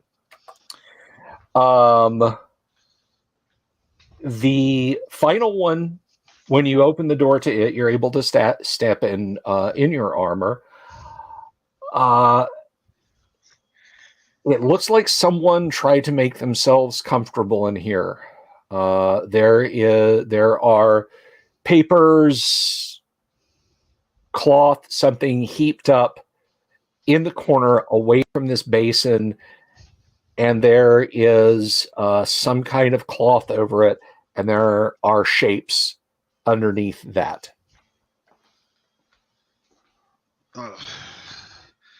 There's something in here, guys. I don't. It's sleeping, maybe.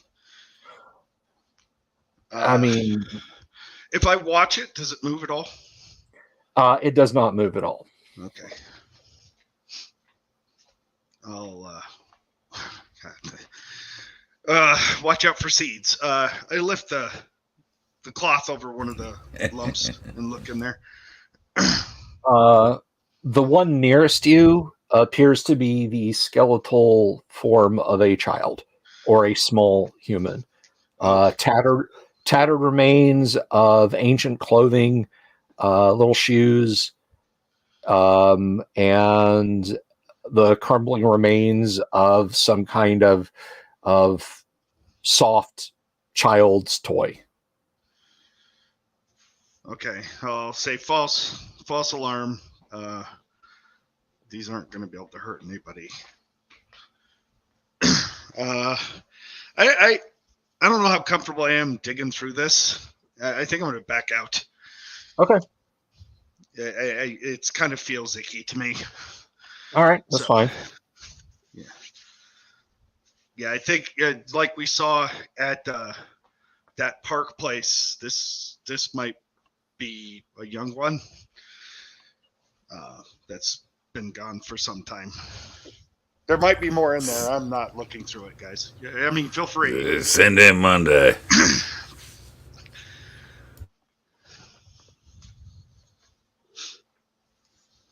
Well, I could probably say if you say there's remains, there's no point in it. So Well, let's move on. There's some other objects in there, but I didn't see anything obviously useful. But yeah, I didn't also search very far. Once I saw that, I figured it's time to get out of there. Yeah, maybe you'll find some medikits. Not in here. Let's move on. I don't see a point in it. Okay. Well, we'll tell Rex. Yeah, I don't know what this was, but you can get some privacy if you want. Yeah, sorry, I just can't help thinking maybe that could have been my daughter. I think we better move on. Yep. Man, how many daughters you got? The one I love with all my heart, probably. Well, your wife and daughter are back, being held until you can find a cure. So it's not as bad as it could be. It's still bad. I'm glad I never loved no one and nothing. Yeah, it feels bad. So let's go. Next door. This room's getting kind of small. Let's get out of here. Okay. So back out in the hall, you have a door immediately across from this one, and this hallway is about 2.5 meters wide. So there's plenty of room for the doors to open. Hey, Tunkatod, welcome. We were just talking about you before the game, or at the beginning of the game. And again, you've got 2 more doors down, and then you've got the door marked EMP. I'll go to the next one and kick it open. Okay. You are not surprised, and neither is the occupant of this room. There is a Sleeth standing there. He is clutching a laser rifle, but he is not pointing it at you. And he holds up one webbed clawed hand and says, "Greetings, woman in armor. I mean you no harm, friend." We are friends of the Sleeth. I hold up my hand in a similar fashion. All right.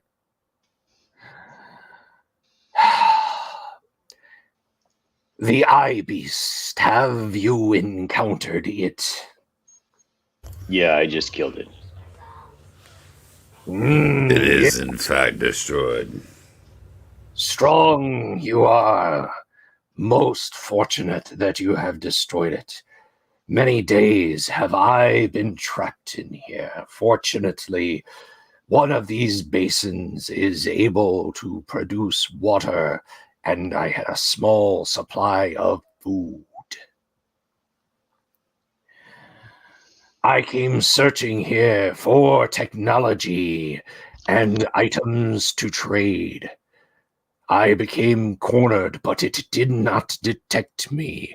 I was able to see its mind and understand where it might hunt me. Cornered in here I became, and afraid to make any noise. Yes, but you have destroyed it, and I am in your debt. Well, now that you mention it, we were looking for a few things. Have you seen an ancient bubble car? Or at least a display of parts of it?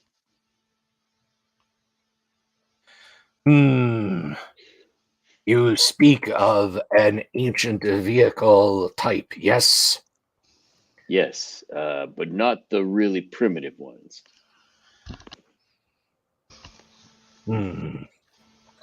Yes, long ago did the ancients craft such things to move them from place to place. It was an interesting time. So I understand the legends.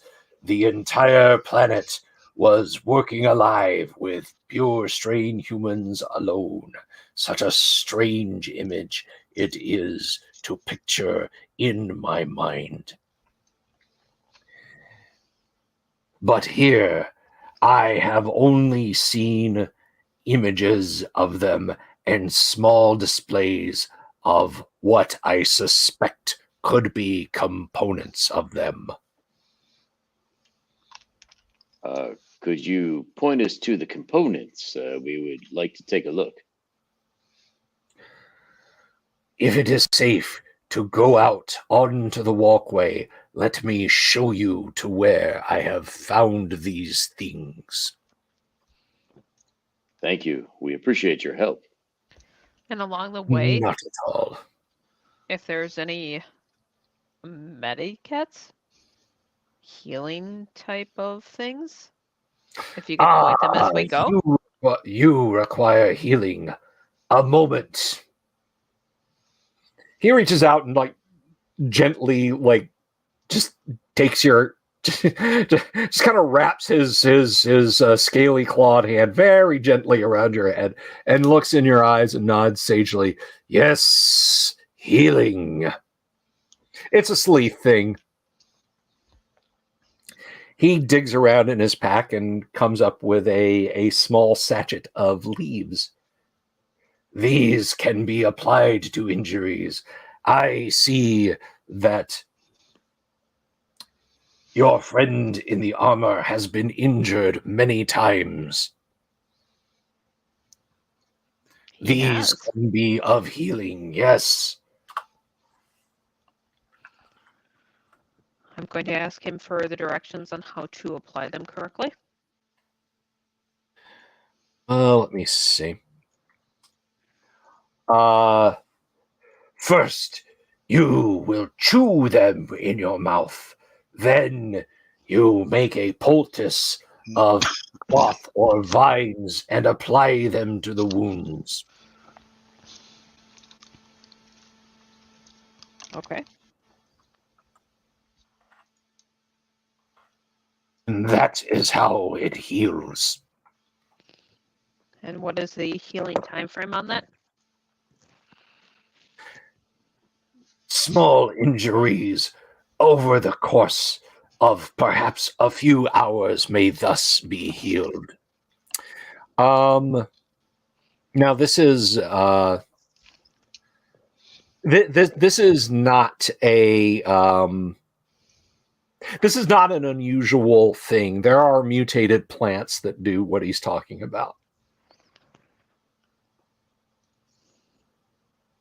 So he's evidently the Sleeth, or at least this one, knows a healing plant and is willing to share some with you.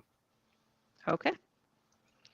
So small, few hours, large days. Mhm. Weeks, And the months. leaves are purple.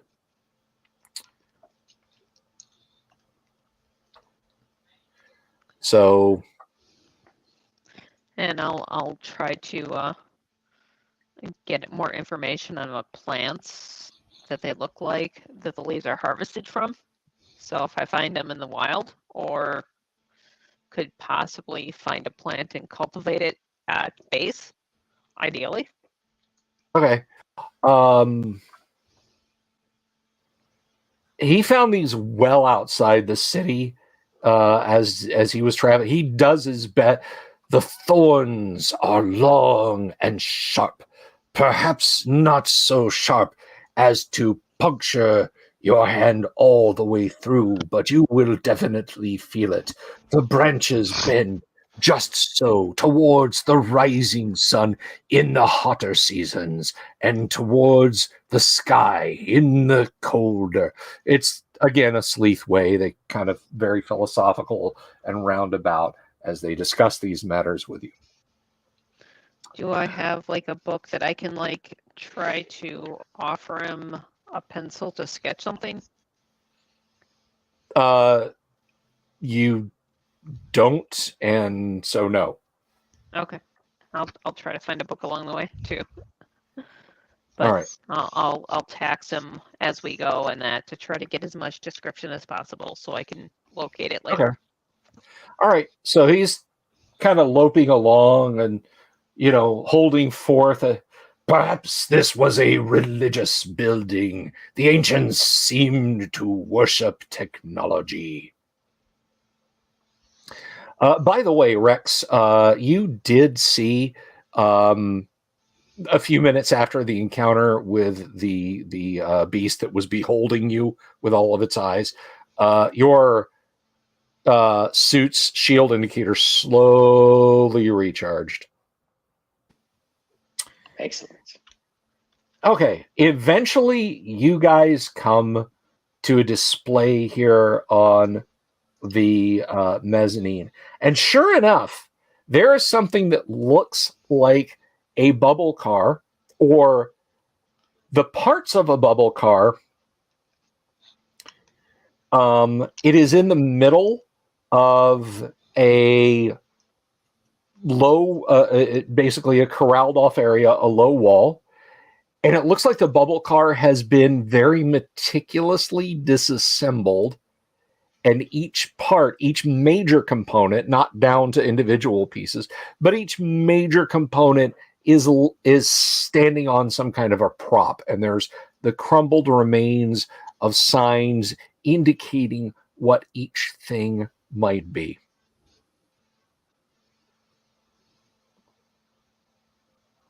What do you think, Doe?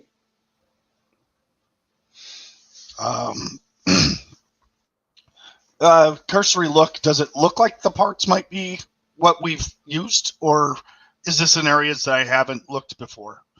You guys haven't been up here before at all. Well, I mean, in the cars that we've been in. Oh, I mean. yeah. Yeah, no, you've got familiarity with a bubble car. You recognize these parts. Okay. Are these the parts we need?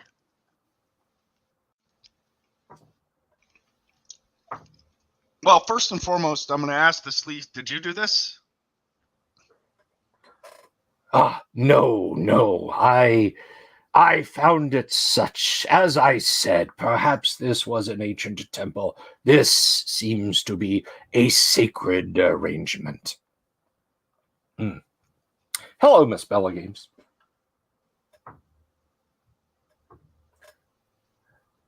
Okay.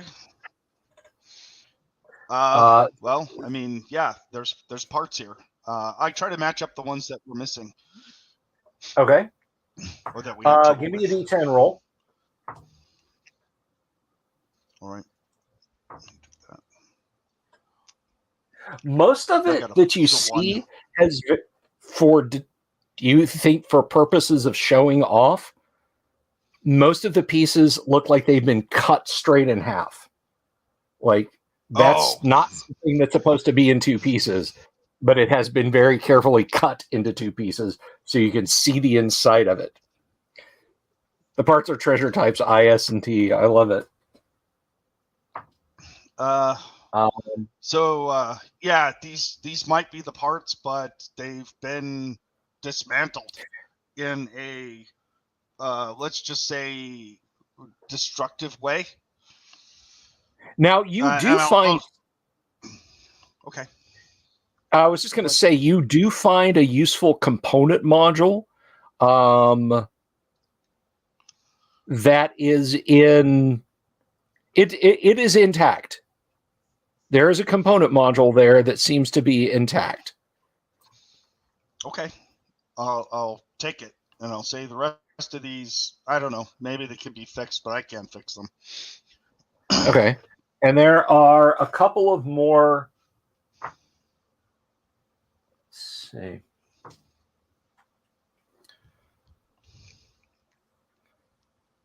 That one, again, is sliced in half.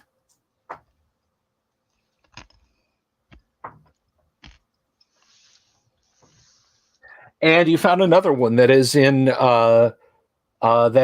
good shape, and it's actually part of the main drive. It's a fairly heavy piece. Now, you all see behind in a case, there is an atomic power cell.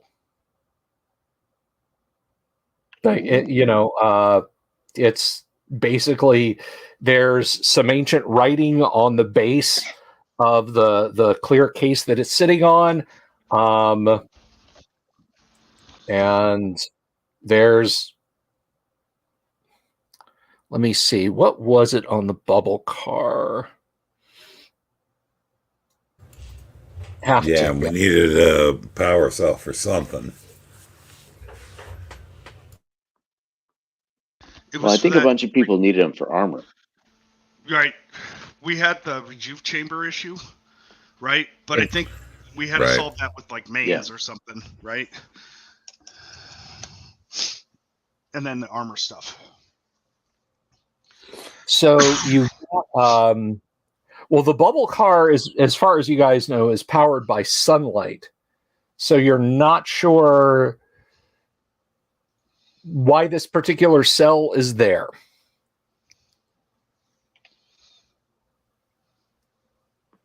And Monday, you notice that like the passenger area that's similar to the passage area in the bubble car you guys are in, you can actually, if you go inside the wall, you can go into it.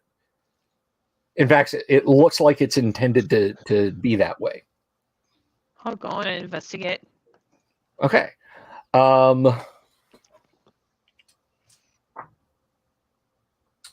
Oof, that's all right. You're looking around, and as you do, you notice that mounted on the bulkhead, that is the curving side of this thing, there's a white box about a third of a meter on a side with a red cross in the middle of it. You I'm gonna look recognize that around. that is a med kit. I'm looking around to make sure there's nothing dangerous, and I'm snagging that. All right. All right. So you have a medi kit. Yay! So you guys have an atomic energy cell, a medi kit, and spare parts for your bubble car. And no grab sled. Is No. this something that I or Rex can lift with our armor, or? Oh yeah, absolutely. It's made of lightweight alloys and plastics of the ancients. Okay. Is there anything else in here, or no?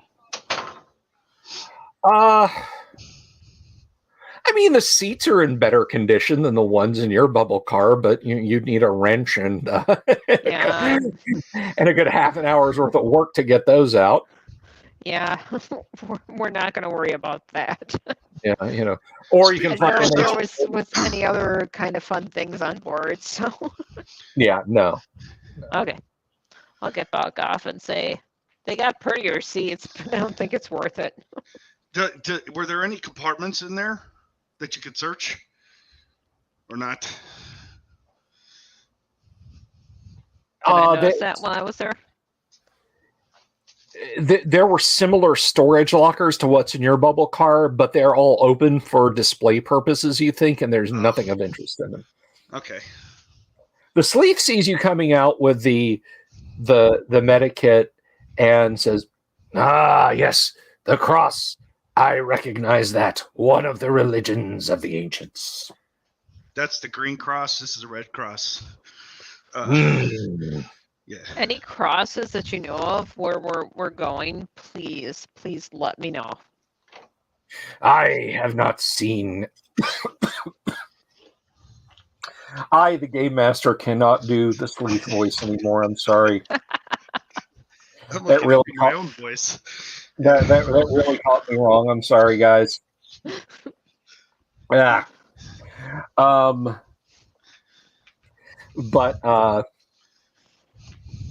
no, the Sleeth says that he did not see any of the other holy healing crosses here in this building. He turns to look at you, probably sane, and says, "What is it you worship?" I worship I. Yes, self-reliance. This is an interesting philosophy. I have met a few other humans who believe this. What else do we have? Indeed. He nods sagely and scrubs the little tuft of hair-like growths on the end of his chin. Worships I, and the party just killed it.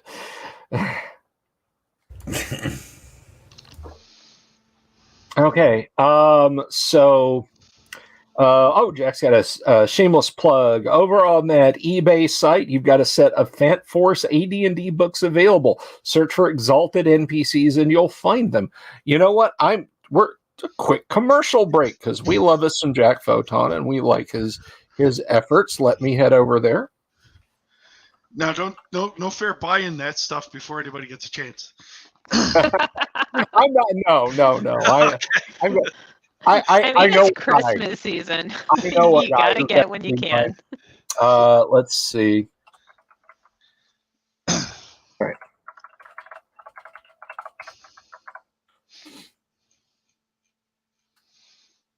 Yeah. Here we go. There's all right. So I'm going to throw both of these links up here. And these are simple eBay links. These should be very easy for you guys to find. No. Jack, you have more than paid for this by your provision of these things. And I should point out, Jack, that I actually got to meet one of you fine folks just a few days ago on Thanksgiving weekend, and hand deliver their book of gameful conjurations to them. So there you go, guys. Skip over to eBay and check those out. I am not going to be bidding on these, but the bids are open. Too late. It's a bidding No. war. Is there more than one? I don't know. Do you guys would have to ask. You guys would have to ask that of Mr. Photon. Or is there a buy price right Well, now? that's the problem. Is there was. So Did you just snap that up? I did. I'm a jerk. Wait, did you buy the lot or did you buy the single? I don't bought the single. I can't. Yeah, no, I wouldn't do that. That's just mean. Okay. I see the lot is still showing available. Jack Photon says, "Wait, what?" Yeah, you surprised him. Yeah, this item is out of stock. Oh, damn. I apologize to all my detractors. It's okay, we love you. Yeah, there you go, Jack. There you go. It's there. Oh wait, it's gone. The Book of Exalted NPCs with a no graphics alt cover is gone. Yep. And having all of these guys, I can tell you straight up, get in and bid. These are awesome. These are awesome if for no other reason than to take pictures of and show them on social media and say, "Oh, I can't believe I finally found one of these. I loved this when I was a kid," and watching people flip out and wonder what it is. Either that or wait, it's gone. So no bets if you don't buy this today. That I don't buy the other stuff tomorrow. Just saying. Yep. So Yeah, so there it is, guys. Came and went. But you can get them for free. They're on archive.org if you guys go check that out. He'll print more over the weeks, the following weeks if you guys like. There you go. there you go. Perfect. So I don't have to feel like a jerk now. I still do for a little bit. You but- can if you want to. I tell you what, Kevin. If it's bothering you, if it's really bugging you, you can super chat me and consider it your penalty. You can absolve me. I can absolve you. This is, Domine. we're gonna end up with some Lutheran people coming over here telling us off. Can't Well, buy, Aaron can't buy on. forgiveness. He'll Yeah. help you. Somebody's gonna nail the 1D47 theses to my dungeon door here. Back to the game. So you guys have some parts. You have an atomic power cell. You have a medi kit that's got 4 charges in it. What will you guys do? You've got a Sleeth hanging out with you. Well, let's keep going. We have a guy. Excuse Man, me. you've been talking to me this whole time. Yes, he's been chatting you up. Mr. Sleeth, I noticed you have some knowledge of herbology. I was wondering, do you have any knowledge of how to kill plants? I find that fire is the most effective method, but there are plants that have been warped and changed by the ancient years of darkness that can actually put out fires that you try to put on them. Some of those you have to use other plants against to try and destroy. Some plants attack, other plants sit still and wait for you to come to them. What plants did you speak of? A particularly evil Zeeth. Oh, yes, yes, I know of the Zeeth. It is a danger to be avoided, but fortunately, its seed pods are visible from many, many, many sleeth arm lengths away. Right. Except here in the city is one that's even worse. Hmm? That How the seed. so?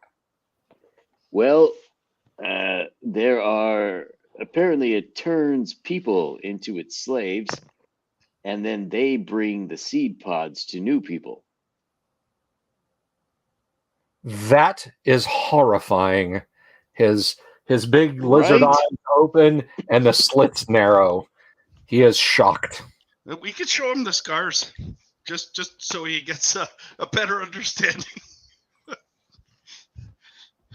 Oh, David McCauley, I'm sorry, brother. I mean, we're all 5x5 here. It may be something local. A question for Jack. I'm going to pop that up there. Are the books hardcover or softcover? I'll let you guys talk amongst yourselves. So I'm sorry about your bad internet experience, David. You can watch it. Like if you want to let it buffer a little bit, maybe. But I'll thank you for provide stopping by. I'll do a detailed description of the mutant Zeeth, so he can understand. Okay. Yeah, he says to you in his gravelly, lizardy voice that I'm not going to do anymore lest my trachea fall out. He says, that is one of the most horrifying things I have ever heard of. And I've seen Blash irradiate an entire tribe of pure strain humans and devour them. And that is truly horrifying what you are describing. I do not know of such Zeeth pods, and I do not wish to, but if you will describe them to me so that I might avoid them, I would be forever in your debt. I'll describe him, and I'll ask if there's another plant that'll counter them, possibly. At least the non-mutated kind. Well, you know what? Let me see here. He ponders this for a moment and says,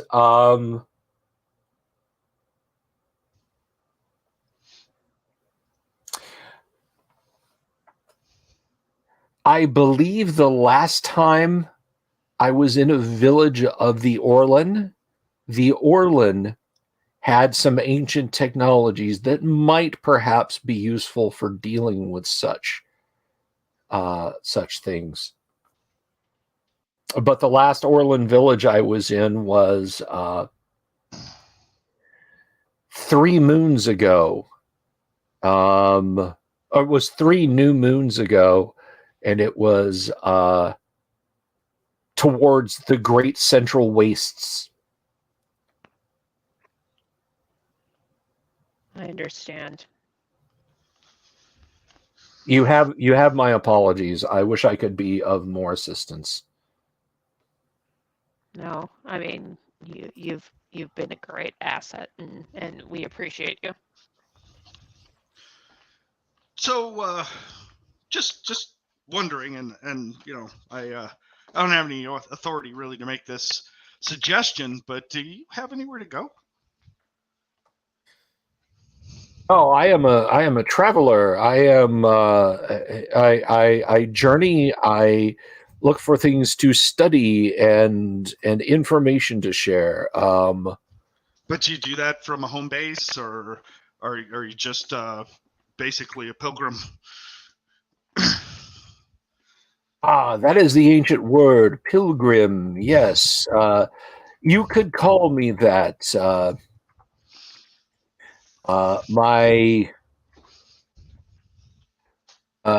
When the months begin to grow cold, I return towards the warm waters of the sea, and I spend time with my mate there and our hatchlings. Ah, okay. I thought maybe you're on your own. I don't want to get in the middle of that, so yeah. He leans in, lowers his head down because they're kind of tall, and looks at you and says, "In the end, are we not all truly alone, my friend?" He cups the side of your head. Yeah, I look at him and say, "Your mate, how many hatchlings do you have?" Well, with her last clutch, 6. Would you be open to relocation? Oh, I thought you were about to ask me something else. I use my shoulder or my elbow and poke him in the ribs. Yeah, he starts to go a neon blue color, and he says, "I thought you were about to ask me something else." No, we are happy in our swamps by the sea. I don't know. I was going to suggest some. I mean, we could do a mutual kind of colonization sharing thing where we're at. Now You were right. Now he's convinced that you're offering what he thought you were offering. Yeah. Just lift it up. Oh, Absolutely not. oh. Well, when you put it that way. Oh goodness. I'd like to step into this room over here, Earth Woman. Anyway, no, he realizes what you're saying. No, it is our way to stay in small communities near the warm waters. Okay. I thought maybe we could scratch each other back and help each other, but I get it. You're digging a bigger hole here. He's just shaking his head. Your double entendres. Were my mate here, I might have a hard time restraining her from taking great offense. Well, we are traveling and looking for things, and it looks like we may have some parts to repair our car. If there's somewhere you'd like us to drop, maybe we could. And I look at Rex and probably in Monday. At this point, I'm looking at everywhere else, but He leans in and says surreptitiously, "You will keep an eye on your mate, yes? She seems rather fecund." She's not my mate, but yeah, I do. We want Yes, he is. back. Don't worry, we'll make her sit in the back. Well, as long as I will not impose upon you. We would be honored to have you. But how will you find my village? Well, if you want to show us, obviously, we're just not going to fly around. I mean, you could talk to Rex. He's been to the moon. I haven't. I have been to the moon. I've heard stories. If you could In find the stuff on the sky? moon. Not Yes, a place that one. here called Moon, but in the sky? Yes. It was fantastic. You should go if you can. I think probably was there as well. I wasn't there. But I heard stories. Also, it would be helpful if you helped us understand elevators a little better, if you know what they are. Because we have a lot of elevator troubles. Elevators. I do not know this term. We'll have to show you one day. Is there an elevator in the building? There is, actually. Did we break it? I just no, we avoided yet. it because you didn't want to use it. I know. I'm afraid of the damn things. That's kind of why I'm trying to hope we get some help here. I don't get into the whole preferred enemy thing that came in later editions of D&D, but my God, this party has preferred enemy functioning elevator yes. on all your character sheets. I think Rex Dashington or rather Yang just like notches a stick or something in his house for the number of those things that you guys have broken. Hey, I left the one in Disney fine. I don't know. Well, Didn't you I'll like show you just on the way lift out. us up and down as we need you to? The Yeah. one in the Magic Castle's fine. Just a quick mention, David. Yes, our new hanging out buddy, David McCauley. I saw your. Now I remember where I saw the name of David McCauley. I saw your Patreon subscription, and you are in the scroll of fame. So watch the credits to the end at the end of tonight's stream.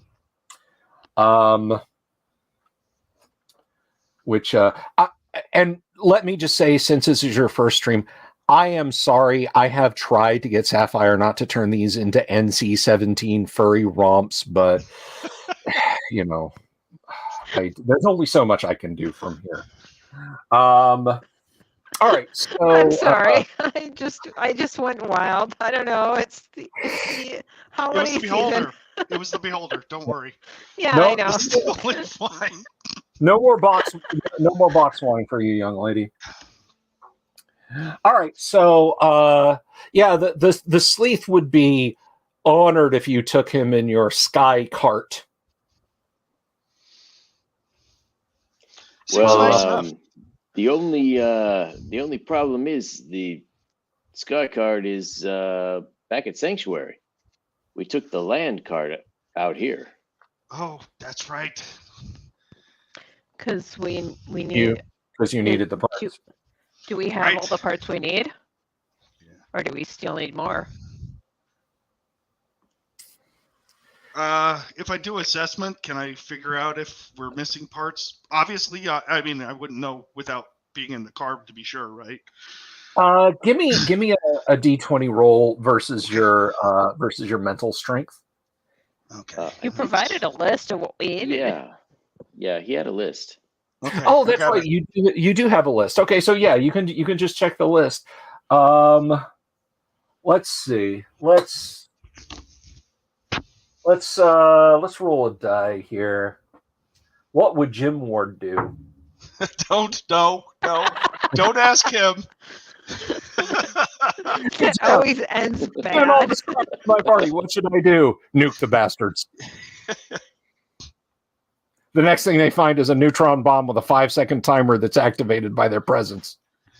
Isn't that the We got joke? close to Out of that the with those cons, damn nobody batters. lives except for the girls. Oh yes, I remember the batter's armed with a nuclear weapon. Yeah, Um, it was close. This was months ago, guys. They ran into a group of batters, and I was going strictly by the charts, and it's like, oh, they'll have this stuff, and so I rolled randomly, and the batters had a neutron bomb. They had a neutron missile with them, and I said, okay, they're bomb worshippers, like from Planet of the Apes. They're carrying it around with them on like a palanquin. So they found that, and then they traded it to a couple of nice the sort of chitinous exoskeleton covered mutants. Yeah, but we Okay. just couldn't keep carrying it in the trunk of the car. It just was not a good idea. Something about everybody sitting in the back seat getting nauseous and it being like 20 degrees hotter back there. Yeah. All right. So after looking over the list, you know what? Let's do this. Let's leave it up to you. Roll a d10. Okay. We're going on the complex list now because we're talking about getting repair parts. I got a -4. Nice. Okay. One. All right. You have one component. Roll again. 0 or -1. Actually, it's a 4. So Okay. You have the other component. You have the second component. Roll again. 1. Okay, you've got the third component. Roll again. Oh, it's a 4.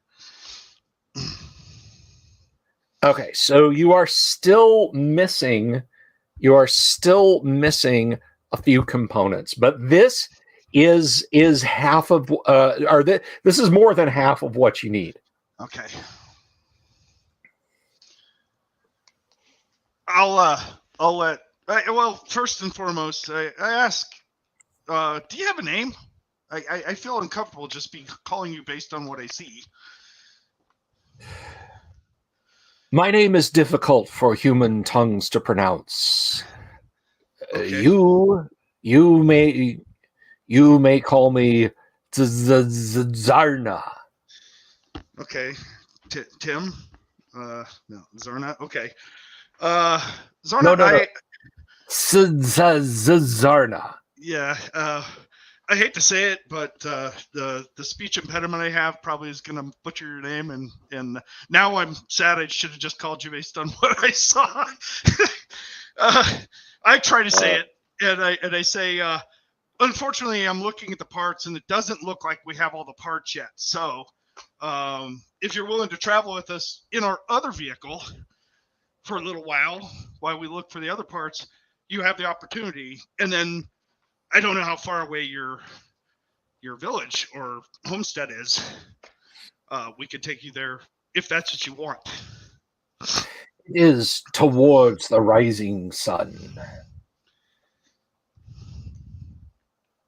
I mean, that's east, and that's the direction you guys came from. So Okay. Well, that's the direction we're going to be going when we go back. So then let us travel together as good friends. I'll put my hand out, even though his hand's probably twice as mine, to shake his hand, see if he realizes what I'm trying to do. I don't know. We have an accord. Ah, that is good. I have heard of a chord. It is an ancient musical instrument, is it not? I think we drove one in here, but I'm not sure. Mm. Not much exposure to that stuff. Interesting. Yeah. Come, my friends, let us go. Big ups to Vaughn. Hey, there you go, Jack. See, advertising on this show is good for you. Because guess what? Jack just sold the other set. If you put another set up, Jack, I'll buy that one. Just tell me. I just didn't want to be a jerk. Kevin and Vaughn have wiped him out. Those links are no longer good. So there you go, Jack. Vaughn and Kevin did you a solid. All right. So that is where we're going to go ahead and leave it for this week. Now, we may get one more Gamma World session in, but I cannot guarantee past next Friday, folks, because as we get closer to the holidays, things get busier. That is both for my group and for you folks out in the audience. But we had a great audience. I think we we're tipping the scales at 30 tonight. So thank you all for being here. Thank you, David McCauley. Thank you, Anon. Thank you, Jack. I little bit of extra scratch in your pocket there. That never sucks. But I want to thank everybody for watching tonight, and I especially want to thank you to Local Gumby and Vaughn both for those wonderful super chats. I really, really appreciate that. And as you go out to your cars on this cold winter eve, please do remember that this is the hibernation season for certain creatures. So as you walk along, do be careful and watch out for any owl bears who might be knocking over garbage cans to put on a little bit of extra fat. Peace. Y'all take care. Anon, good morning. And, let me just do this. And this, and this, and this. and I'll talk to you guys later on. Good night. Have you seen my owl bear?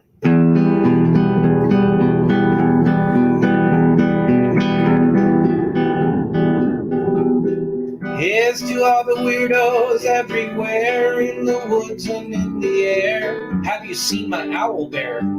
Should I shave off all my hair? Bobs are all around. Some live in tunnels underground. Some are fat, some are rich, some are sleeping in a ditch.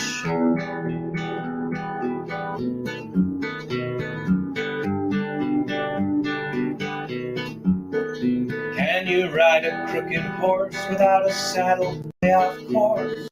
Naked as a toad, all the way to Smoky Joe's. Have you seen the little creep driving fast in his little green Jeep? He smells like fish and brandy, but his rotten teeth look dandy. Take me to the show, I don't care if fast or slow. From action flicks to dancing dicks, just take me to the show.